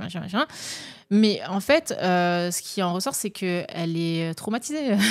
En fait, là, pour moi, le truc, c'est comme voir quelqu'un qui se taille les veines, en fait. C'est vraiment ça. Parce que tu vois, elle était... elle se fait du mal, en fait. Elle s'est fait du mal, tu vois. Et je pense qu'elle s'en rendait pas compte tout de suite. Et elle est très jeune. Je sais pas quel âge elle a, mais je pense qu'elle a peut-être 20 ans max, tu vois. Donc, et elle a fait ça pour l'argent. Et pour l'argent, ouais. Ouais, c'est ça qui est triste en plus. C'est ça qui est triste avec ces plateformes-là, c'est que du coup, au nom de l'argent et de la liberté de la femme, entre guillemets, de la liberté, entre guillemets, du coup, on fait des femmes où certaines femmes font d'elles des objets, tu vois. En fait, c'est ça qui est dommage. Ouais, au final, elle se réduit à l'état d'objet en disant, mais c'est moi qui ai choisi. C'est un cercle vicieux, tu vois. C'est-à-dire que, oui, mais je suis libre, je suis une femme, je fais ce que je veux être sur le même pied d'égalité que tout le monde. Ok, donc je fais ce que je veux si je veux. Si je veux coucher avec son mec, etc. Mais qu'à la fin, tu sens que c'est elle qui a subi le truc. Voilà, et au final, c'est elle qui a subi le truc. Parce qu'elle n'est pas bien à la fin, alors que les mecs, ils sont là, hop, moi, j'ai tiré mon coup. Ils ont été payés. Non. Non, okay. Non, parce que ça aurait été le pompon en plus. Oui. Non, ils n'ont pas été payés, non. Ouais, je crois pas. Mais. Très glauque, ouais. Et tu disais qu'au bout du 30e, elle a commencé à. Au bout du 10e. Du 10e. Oui, au bout du 10e ou 8e, je sais plus. Elle a commencé à. En fait, elle disait que c'est devenu comme une routine et elle a commencé à se dissocier de ce qui se passait, tu vois. Alors, en gros, genre, allez-y, faites ce que vous avez à faire. Ouais. Quoi. C'est hardcore. Mais attends, test VIH, c'est-à-dire que c'était sans protection? Si. Ah oui, alors le truc trop glauque aussi, c'est qu'à la fin, t'as donc les équipes caméra qui reviennent et tout, quand tout est fini, ils entrent dans la pièce, tu vois, elle leur montre la pièce, donc la chambre, et là, dégueulasse, le caméraman, il a failli vomir. Non. Les draps, ils étaient dégueux. Bon, c'est flouté, mais en fait, il l'explique, je sais plus où il l'explique, le gars. Et en fait, les draps étaient dégueux, et sur le sol, tu vois plein de c'est flouté, mais plein de préservatifs usagés, de papier de préservatifs, et l'odeur était tellement immonde que tu l'entends, le caméraman, il a... Et après, tu vois, et après, il se retient, il rigole et tout, et puis voilà. Non, mais horrible, tu vois. Vraiment. C'est trop bizarre. C'est glauque. Vraiment, c'est incroyable d'en arriver là, d'en arriver à ça, tu vois. Il n'y avait pas une anecdote aussi sur le VIH, un truc qu'elle ne savait pas? Oui, bon, c'est un peu cru, mais effectivement, elle ne savait pas que le VIH, ça pouvait s'attraper aussi par la bouche. Ouais. Et donc, du coup, le youtubeur donc, lui pose la question avant, donc quelques jours avant, tu vois, il la suivait depuis quelques jours déjà, avant l'événement, et elle lui dit... ouais, de toute façon, oui, moi, ça me dérange pas que il fasse ça dans sa bouche, etc. Et du coup, il lui dit, mais du coup, pour le VIH, elle dit, pourquoi c'est... tu vois, elle savait pas, en gros. Ah, pourquoi? Parce que ça fonctionne comme ça? Et du coup, il lui dit, bah oui, il y a des risques. Ok, d'accord. Donc, voilà. Ouais, donc en plus, pas informée de ouf. Et en fait, c'est ça. Un peu livrée presque à elle-même. Et ses parents, on peut se dire où sont ses parents, etc. Mais du coup, je crois qu'elle a des parents qui limite l'encouragent et qui limite la félicitent de gagner de l'argent par rapport à tout ça. Ça, je pouvais comprendre dans un premier temps, mais là, c'est comme tu dis, de l'automutilation. Oui, c'est de l'automutilation, je pense. Parce que tu vois que si à la fin d'une journée comme ça que tu as voulu faire, tu chiales et que tu chiales pas de joie, que tu vois que toi-même, tu t'es dépassé, en fait. T'as surestimé le côté glauque de ce que tu étais en train de faire. Il lui dit, est-ce que tu pensais que ça allait être vraiment... que ça allait être comme ça, que ça allait être à ce point? Ça allait être une partie de plaisir multipliée par 100, en fait. Ouais, et elle a dit non, je m'attendais pas à ça, en fait. Ah, donc, tu vois Et je sais pas si... T'as vu ça où, le reportage? Alors non, c'est sur YouTube, c'est ça? Oui, c'est sur YouTube. C'est disponible sur YouTube et ça s'appelle I Slept with 100 Men in 24 hours. Un truc comme ça. Et le youtubeur qui a fait le documentaire, je sais pas comment il s'appelle, mais si tu tapes juste I Slept with, tu vas avoir tout de suite tu vas avoir la suggestion qui va apparaître direct. T'as Cécile qui demande si au final elle aurait pu arrêter si elle avait pu, quand tu vois déjà que les vidéos type Jackie et Michel, les filles certaines, tu vois qu'elles veulent arrêter et c'est pas respecté du tout, alors là, est-ce que ça aurait été le cas? Ah, est-ce que si elle avait voulu arrêter, elle aurait pu? C'était avec son équipe, je pense que c'était peut-être dit... Son équipe, ils n'avaient pas l'air de forcer quoi que ce soit. En fait, surtout, son équipe n'avait pas l'air de lui demander si elle allait bien, si elle avait besoin de manger, de faire une pause ou quoi que ce soit. C'était très pragmatique. En fait, déjà, elle explique qu'elle a même pas eu le temps. Elle a à peine eu le temps de manger. Je crois qu'elle a gobé rapidement un sandwich, mais en rapide, et ensuite elle est vite retournée travailler parce que de base, le youtubeur, il devait la revoir au milieu de la journée pour du coup faire un point. Et son équipe l'a appelé, le youtubeur, pour lui dire finalement, elle n'a pas le temps de manger, donc elle n'aura pas le temps de faire l'interview. Voilà. Parce que si elle a fait elle a pas gobé que le sandwich, enfin, si elle a fait 100 mecs en 24 heures Ouais. et qu'elle faisait maximum 5 minutes par mec. J'essaie de compter. Je sais pas si dans le chat vous l'aviez fait. Je crois qu'elle avait fini vers 22h, un truc comme ça. Dans la Donc ça vidéo. veut dire que par heure, elle faisait 5, 10, 15, 20, 25, 30, 35, 40, 45. Elle faisait entre 10 et 11 mecs par heure. Ouais, je sais pas, mais ouais. Et je sais pas si c'était une blague ou pas, mais Mimomez disait apparemment, finalement, elle veut retenter le challenge. Ouais, alors c'est ça, quelques jours après, elle a dit en février, je referai le challenge, mais cette fois avec 1000 gars en 24 heures.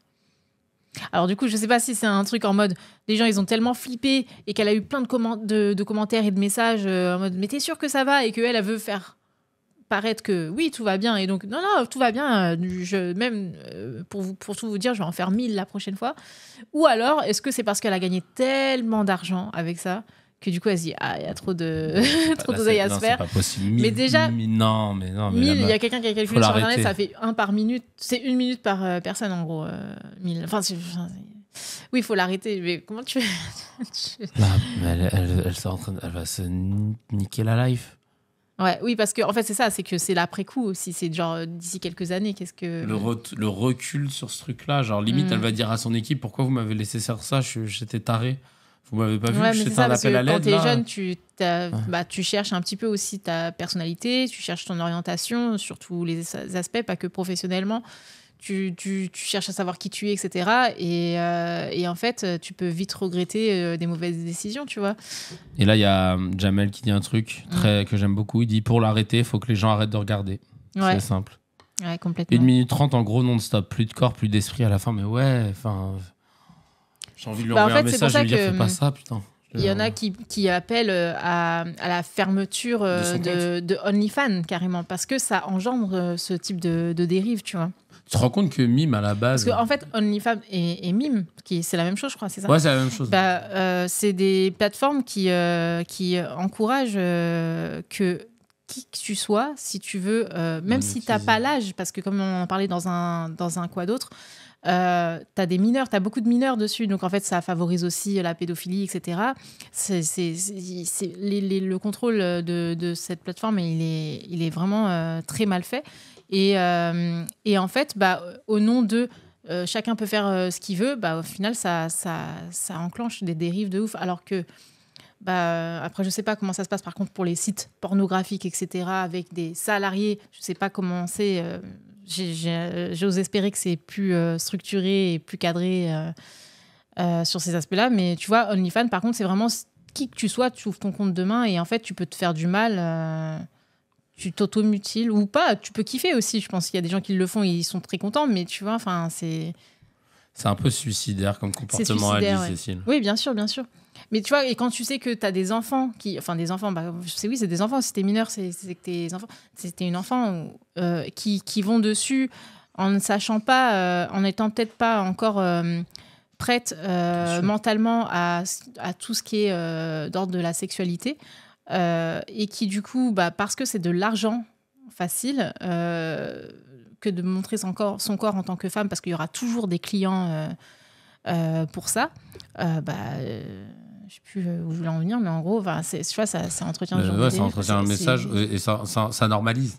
Ça normalise. De se dire que de vendre son corps et de faire ce que les gens te demandent de faire en échange d'argent. Parce qu'il y a aussi ça, c'est-à-dire que le premier step, c'est de dire, vous avez vu, j'ai le contrôle de mon corps, parce que c'est moi qui gagne de l'argent. Mais le contre-coup, c'est de dire, en prenant du recul, en fait, t'es en train de faire ce que te demande un mec. Oui.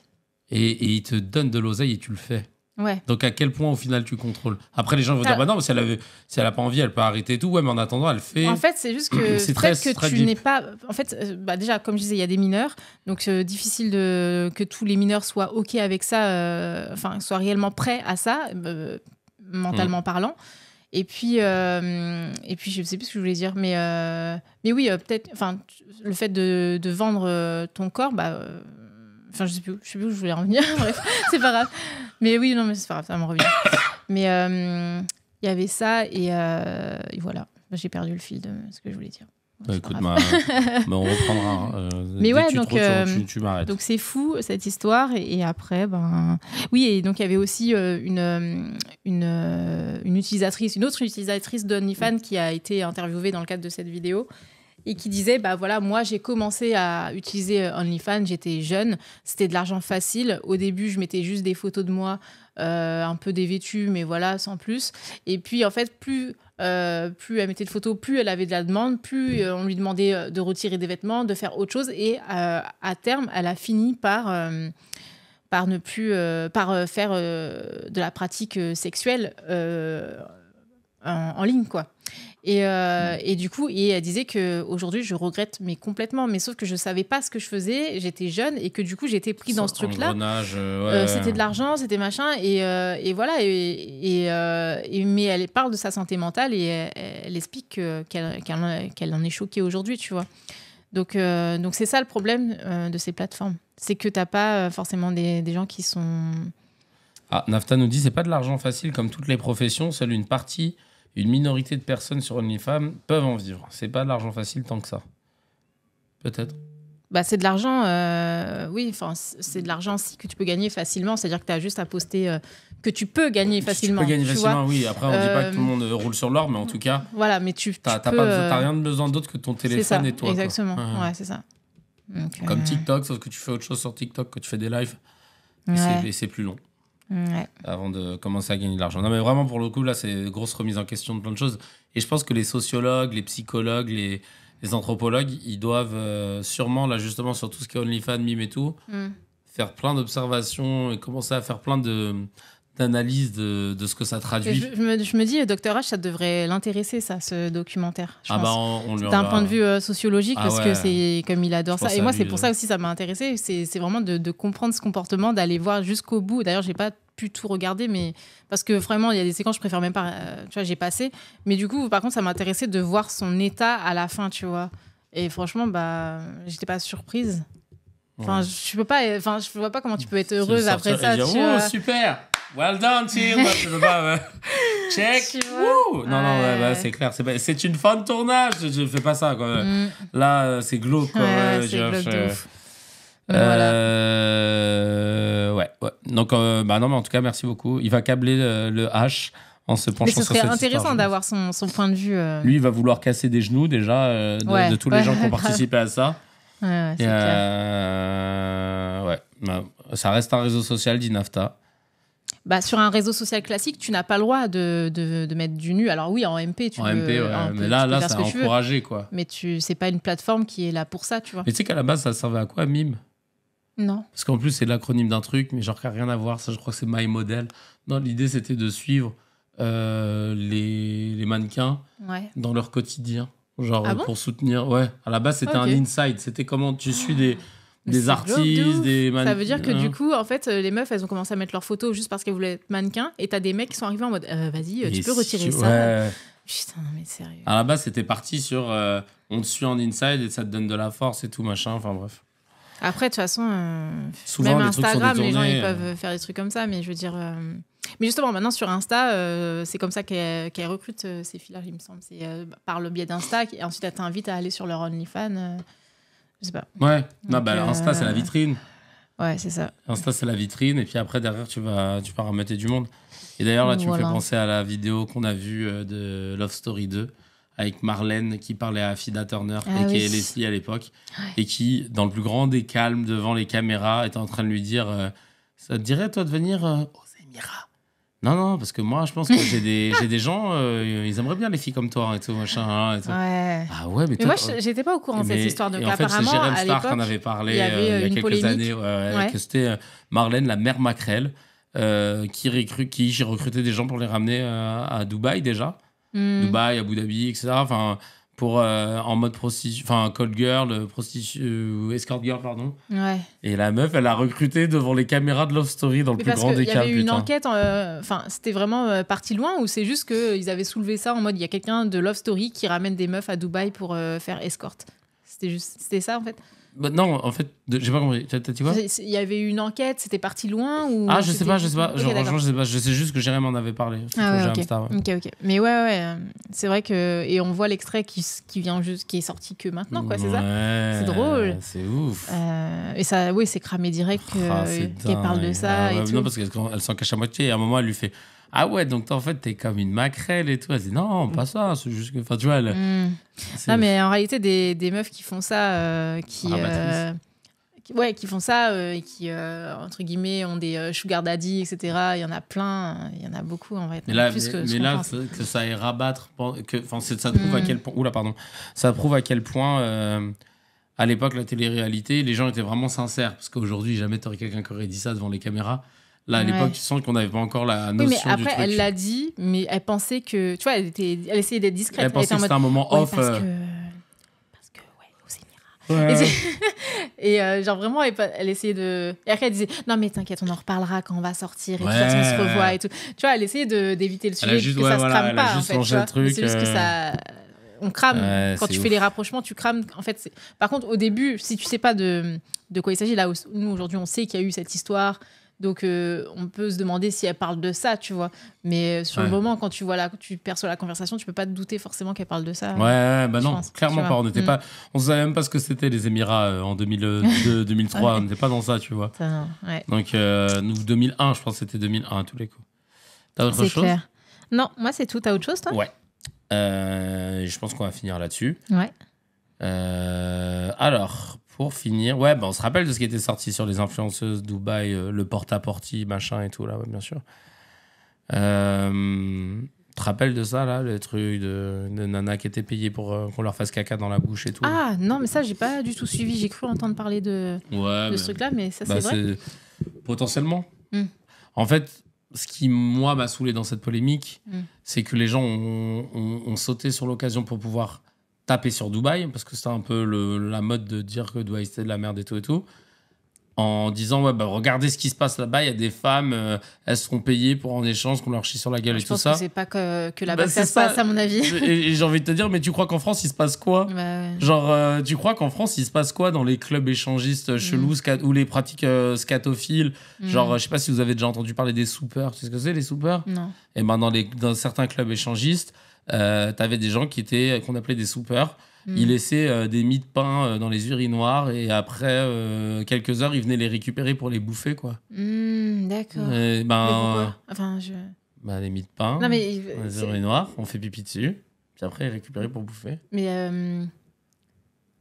d'accord. Voilà. Mais ça c'est quoi, dans les clubs échangistes? Il y avait des gars qui faisaient ça. Et c'est quoi, une pratique sexuelle? C'est une pratique plutôt scato, quoi, du coup, scatophile. Mais c'est une pratique qui est excitante. C'est pour ça qu'il faisait ça. Le mec, s'il fait ça, c'est qu'il aime bien. Faut y aller pour te dire que tu laisses des mie de pain pour aller les bouffer. C'est que vraiment... c'est que soit t'as la dalle, soit t'es chelou, quoi. Là, les gars... c'est dégueulasse. Je le sais de source sûre parce que je connaissais un gars qui avait fait un peu de stand-up et qui était DJ au Club 41. C'était un club échangiste. D'accord. Et c'est lui qui m'avait parlé des soupers et j'avais entendu d'autres personnes parler de ce terme. Mais c'est dégueu. Et c'est lui qui m'avait raconté ce truc-là. Je regardais le chat pour voir s'ils ont vomi ou pas encore. J'ai eu la vision, là, ça m'a fait un haut le cœur. Il y en a encore des croûtenards. Ah, des croûtenards, nous on a les soupers. C'est quoi des croûtenards? C'est la même chose, mais c'est dans les toilettes publiques. Les soupers, c'est dans les... Dans les toilettes publiques, tu vas trouver des mie de pain. Moi, j'ai jamais vu ça. Mais nous, à Paname, voilà, dans certains clubs, on avait ça. Mais en tout cas, oui, donc pour dire que des pratiques un peu cheloues. Bien sûr, c'est partout. Partout, il y a du pouvoir et de l'argent. Oui, déjà, pouvoir et argent égale dérive incroyable. Voilà, c'est ça. Donc en fait, le fait de tout de suite dire à Dubaï, les meufs, elles se font faire caca dessus et tout, j'ai envie de dire, comme partout où il y a de l'argent et du pouvoir. C'est pas un truc propre à Dubaï. Alors après, peut-être ça peut plus étonner ou faire rire parce que Dubaï, c'est censé être musulman et tout ça.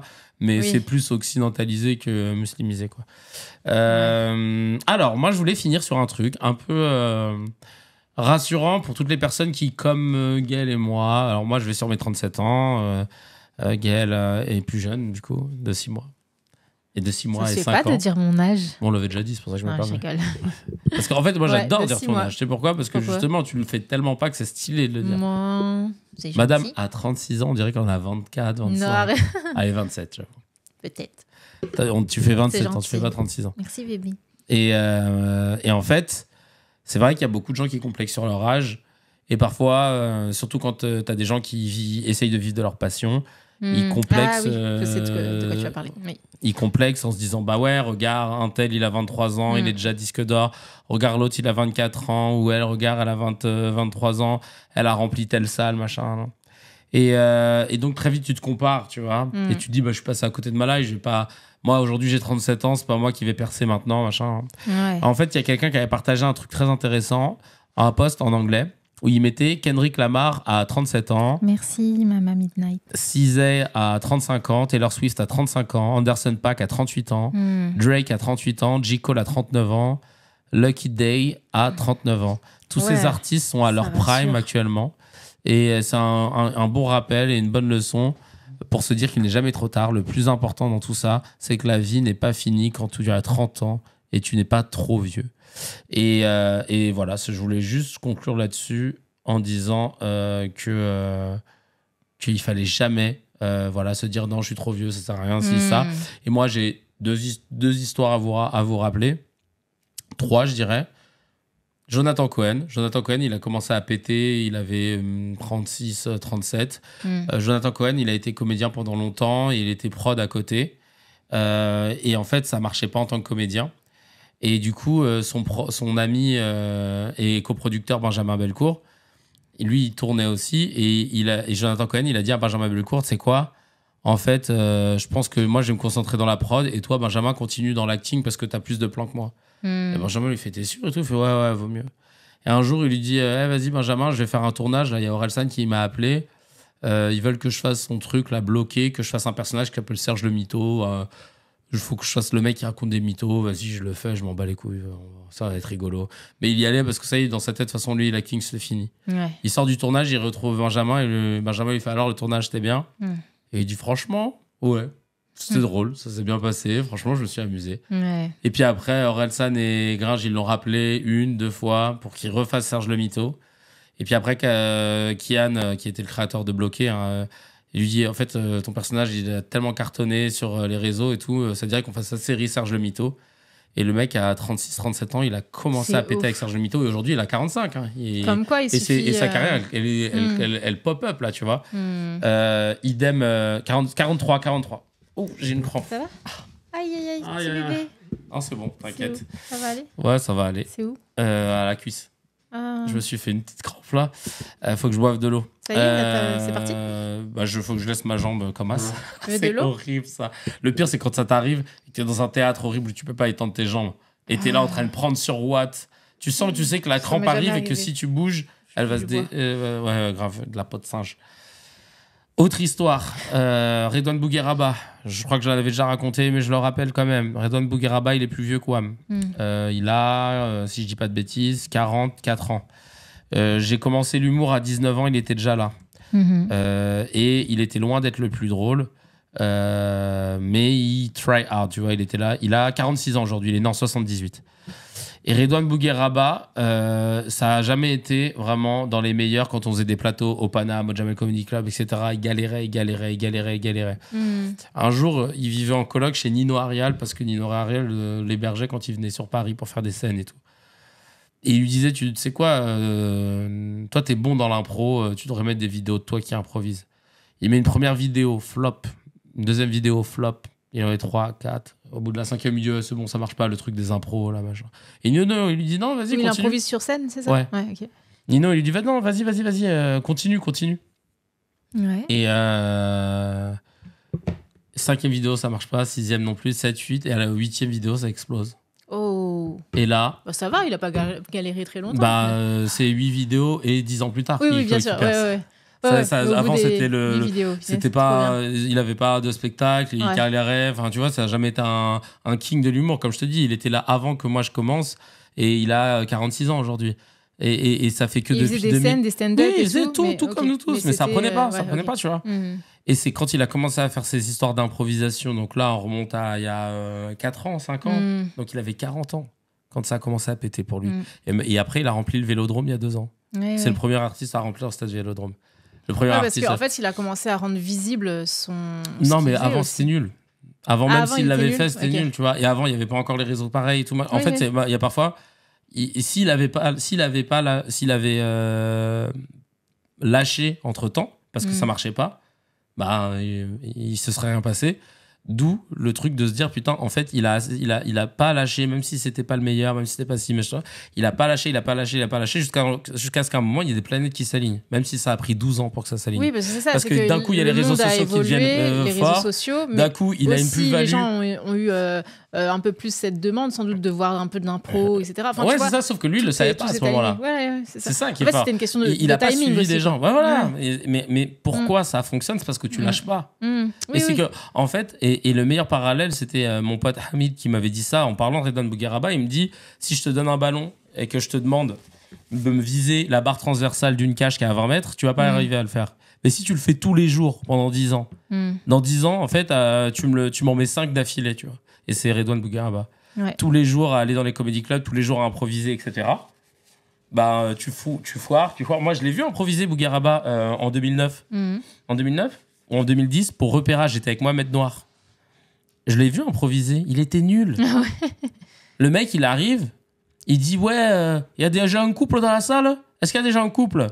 Il y a des gens en couple ou pas? Et il insiste, il n'y avait pas de gens en couple. À la fin, il y a des gens qui ont fait moi comme ça. Ah, vous êtes en couple? Depuis combien de temps? 8 ans? Alors, on peut les applaudir. Moi, je suis allé à un mariage hier. On fait putain, c'est juste pour une transition. Et avec Mohamed Noir, c'était notre running gag. On faisait ça tout le temps entre nous, tu vois. C'est drôle.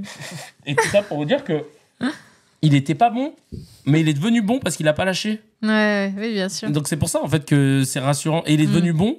À 40 ans, il a commencé à péter. Ouais, c'est ouf. Combien aurait arrêté? Il a commencé, il en avait 20. Ouais, non, mais c'est... Et la consistance, enfin, persister. la persistance. Ouais. Et le dernier exemple de mec qui a percé encore plus tard, là, on remonte, on est dans les années 60. C'était 1964. T'as un comédien qui va tourner 3 films successifs en un été, et c'est l'été qui va changer sa life, c'est Louis de Funès. Et à 50 ans, il passe du vedette à celui de star. 50 ans, où il va tourner avec... il a tourné Le Cornio, tout ça, machin. Ah ouais. 50 piges. Avant ça, il jouait, hein, mais c'était... Ouais, c'est ouf. Parce que il est tombé sur le rôle qui était fait pour lui aussi. C'est pour ça qu'on nous, on le connaît vieux. Oui, on le connaît toujours, pas. On l'a pas vu jeune loup, tu vois. C'est vrai. Et ce qui fait aussi le charme de son personnage, c'est que ça allait... Enfin, tu vois, c'est ce qui nous séduit aussi. Je pense que c'est ce qui nous a séduit. Donc, c'est pour ça que...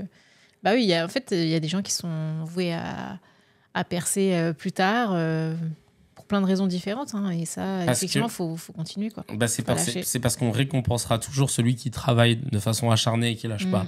C'est pour ça que je dis toujours que le talent, c'est pas une valeur sûre si tu travailles pas. C'est le travail acharné qui niquera toujours le talent. Et les gens, ils ont du mal à comprendre. Ouais, mais lui, il est talentueux, c'est pour ça qu'il a pété.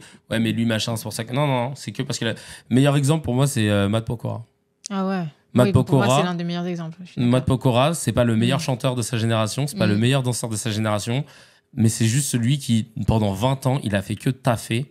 Et donc, il est tout le temps hal. Donc, il fédère son public. Et donc, en fait, il est là où il y avait des gens qui étaient peut-être plus forts que lui dans plein d'autres domaines, mais qui se sont éteints parce qu'ils n'ont pas taffé autant que lui. En plus, il a subi des moqueries, des gens qui lui ont dit qu'il n'était pas à sa place. Il a perdu de l'argent. Il a investi lui-même. Quand il a fait son album avec Timbaland et tout machin, il a mis de l'argent en anglais. Il a voulu faire un truc inter et tout machin. Il a mis de l'argent de sa poche. Il l'a perdu. Franchement, il a rien lâché. C'est un vrai bosseur. C'est un try-harder, lui. Vraiment. Et c'est pour ça que... il mérite le succès qu'il a aujourd'hui. Ouais, non, je pense pas que ce soit Beauty Privilege, hein, honnêtement. Non. Parce que c'est pas pour ça que... Parce qu'en plus, à l'époque, il était pas non plus... C'était pas une bombe, quoi. On disait pas... Ouais. Il était Mimi, mais il était Mimi comme Billy Crawford était Mimi, tu vois. Voilà, c'est ça. C'est comme tous les petits chanteurs, en fait, tu vois. C'était pas genre le mec, on se disait... Wow, non, vraiment, il a bossé, il s'est donné, et malgré toutes les critiques qu'il pouvait avoir, parce que, justement, il y a entre ceux qui disent que c'est Beauty Privilege, d'autres qui disent qu'il est pas à sa place, etc. Il a continué, quoi. C'est un acharné, un vrai bosseur. Je pense que lui, un mask-off, j'aimerais trop lui faire un mask-off. Ce serait trop génial. Bah ouais, si tu veux, on peut avec deux. C'est facile. Il voudra jamais. Pourquoi il voudrait pas? Parce que Maskov, c'est un petit truc. Bah alors bah écoute, on sait pas. Tant qu'on n'a pas le nom, c'est oui. Hein. Oui. Bah ouais. Oh, je vais essayer. Bah vas-y, on va essayer. Ouais. Bon voilà, en tout cas, voilà, je voulais finir sur ces mots et sur ces histoires qui sont inspirantes, qui, moi-même à mon niveau, dans ma petite carrière, à 36 ans, je peux me dire que putain, ça y est, c'est un peu fini, machin et tout, mais pourtant... non, mais c'est... Non, merci. Non, mais j'essaye toujours de regarder ce truc qui m'anime, de suivre les projets qui me parlent, et de pas me dire que 36 ans, bientôt 37 dans une semaine, ça y est, c'est la fin des haricots, je m'approche des 40 piges. J'ai même pas l'impression. Pour moi, 40 piges, t'as des cheveux blancs. Ouais, c'est vrai. Et mais toi aussi, tu fais pas ton âge. Non, c'est gentil, merci. Pas non plus. Mais voilà, en tout cas, l'âge, moi, ça n'a jamais été un complexe parce que j'ai toujours été fier de ce que j'ai accompli durant ma life. Tu vois, à chaque étape de ma vie, je me suis dit, bah, j'ai 30 ans, j'ai fait ci, j'ai 31 ans, j'ai fait ça, j'ai 32 ans, j'ai fait ça. Donc en fait, à chaque fois, je me dis, est-ce que tu es content de tout ce que tu as fait jusqu'à présent, etc. Est-ce que tu te dis, bah, si tu es fier de toi déjà. Est-ce que tu es capable de regarder en arrière et de te dire, waouh, j'ai fait tout ça. Ouais. Bah, si tu es capable de ça, c'est génial. C'est ça. Moi, je le faisais pas assez, mais quand je le fais maintenant, je me dis, bah, c'est plus les gens qui me renvoient ça. Quand ils me disent, moi, je t'ai connu quand tu faisais ci, quand tu faisais ça, machin. Et c'est là qu'il fait, ah ouais, putain, en fait, j'en ai fait des choses. Ah ouais. Donc en fait, voilà, il faut être fier de ce qu'on est, de ce qu'on a, et surtout de se dire que rien n'est fini. Louis de Funès, 50 piges, il y en a peut-être même.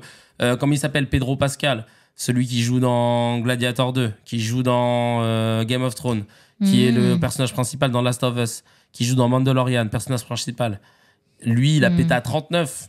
Il était en galère de thunes. C'était une actrice qui s'appelle, je crois... putain, j'ai plus son nom... Et puis, même... Mais il y a une actrice qui lui a filé de l'argent pour qu'elle puisse survivre, carrément. Ouais, et même, la dernière fois, comment elle s'appelle déjà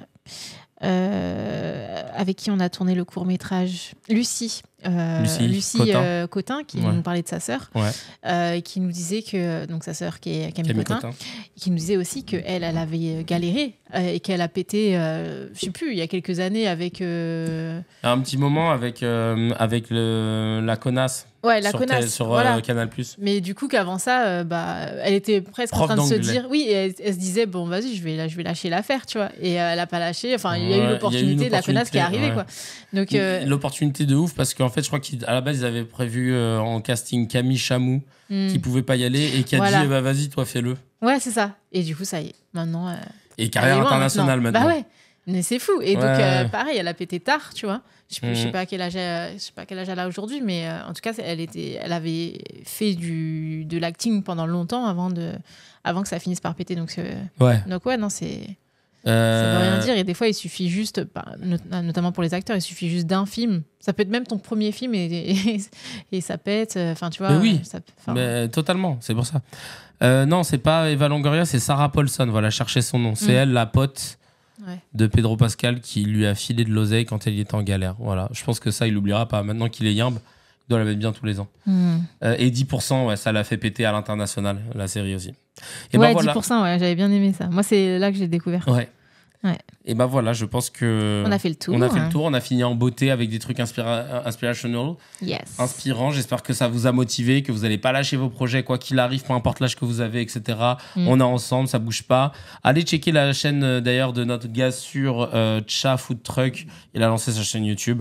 Je l'ai mis en description de la dernière vidéo. Ça parle de quoi Il montre le quotidien de ce que c'est que de se lancer dans l'entrepreneuriat du food truck, comment il découpe ses journées. C'est génial, ça, j'irai voir. J'ai regardé 2-3 vidéos, franchement. Je sais pas si toi ça t'est arrivé, mais à un moment donné, tu peux te poser la question de te dire, est-ce que je plaque tout pour lancer mon food truck, tu vois. Moi, je me suis déjà posé la question parce que comme je fais de la cuisine réunionnaise, traditionnelle de la Réunion, et du coup, je me suis déjà dit, viens, j'ouvre mon food truck. Surtout qu'à La Réunion, il y a beaucoup de trucs comme ça, les petits camions de plats créoles et tout.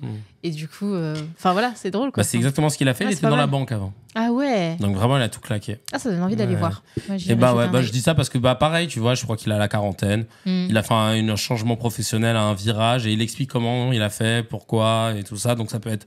En fait, il fait ce contenu-là pour justement accompagner les gens qui... tu vois, tu t'es posé la question, des gens qui disent est-ce que je quitte mon truc traditionnel pour me lancer dans un truc un peu foufou. Et au moins là, il dit je vais vous donner les trucs, les erreurs que j'ai faites. C'est bien. Tout ça, et comme ça, ça pourra vous inspirer peut-être. Trop cool. Donc voilà, allez checker. Et puis on se retrouve. Écoutez, si dimanche prochain on peut se retrouver, on se retrouvera. Ce sera dimanche d'après, mais si on a des trucs. On le fera. En tout cas, le dimanche, c'est notre jour. Vous le savez. Voilà, ça fait plaisir. Dimanche prochain. Merci à vous tous. Merci à tous. Et à très bientôt. À très bientôt. Quoi d'autre? Allez, bisous, bisous, bye Bisous, bye. ciao, ciao. Ciao, ciao. Allez, Salut. au revoir.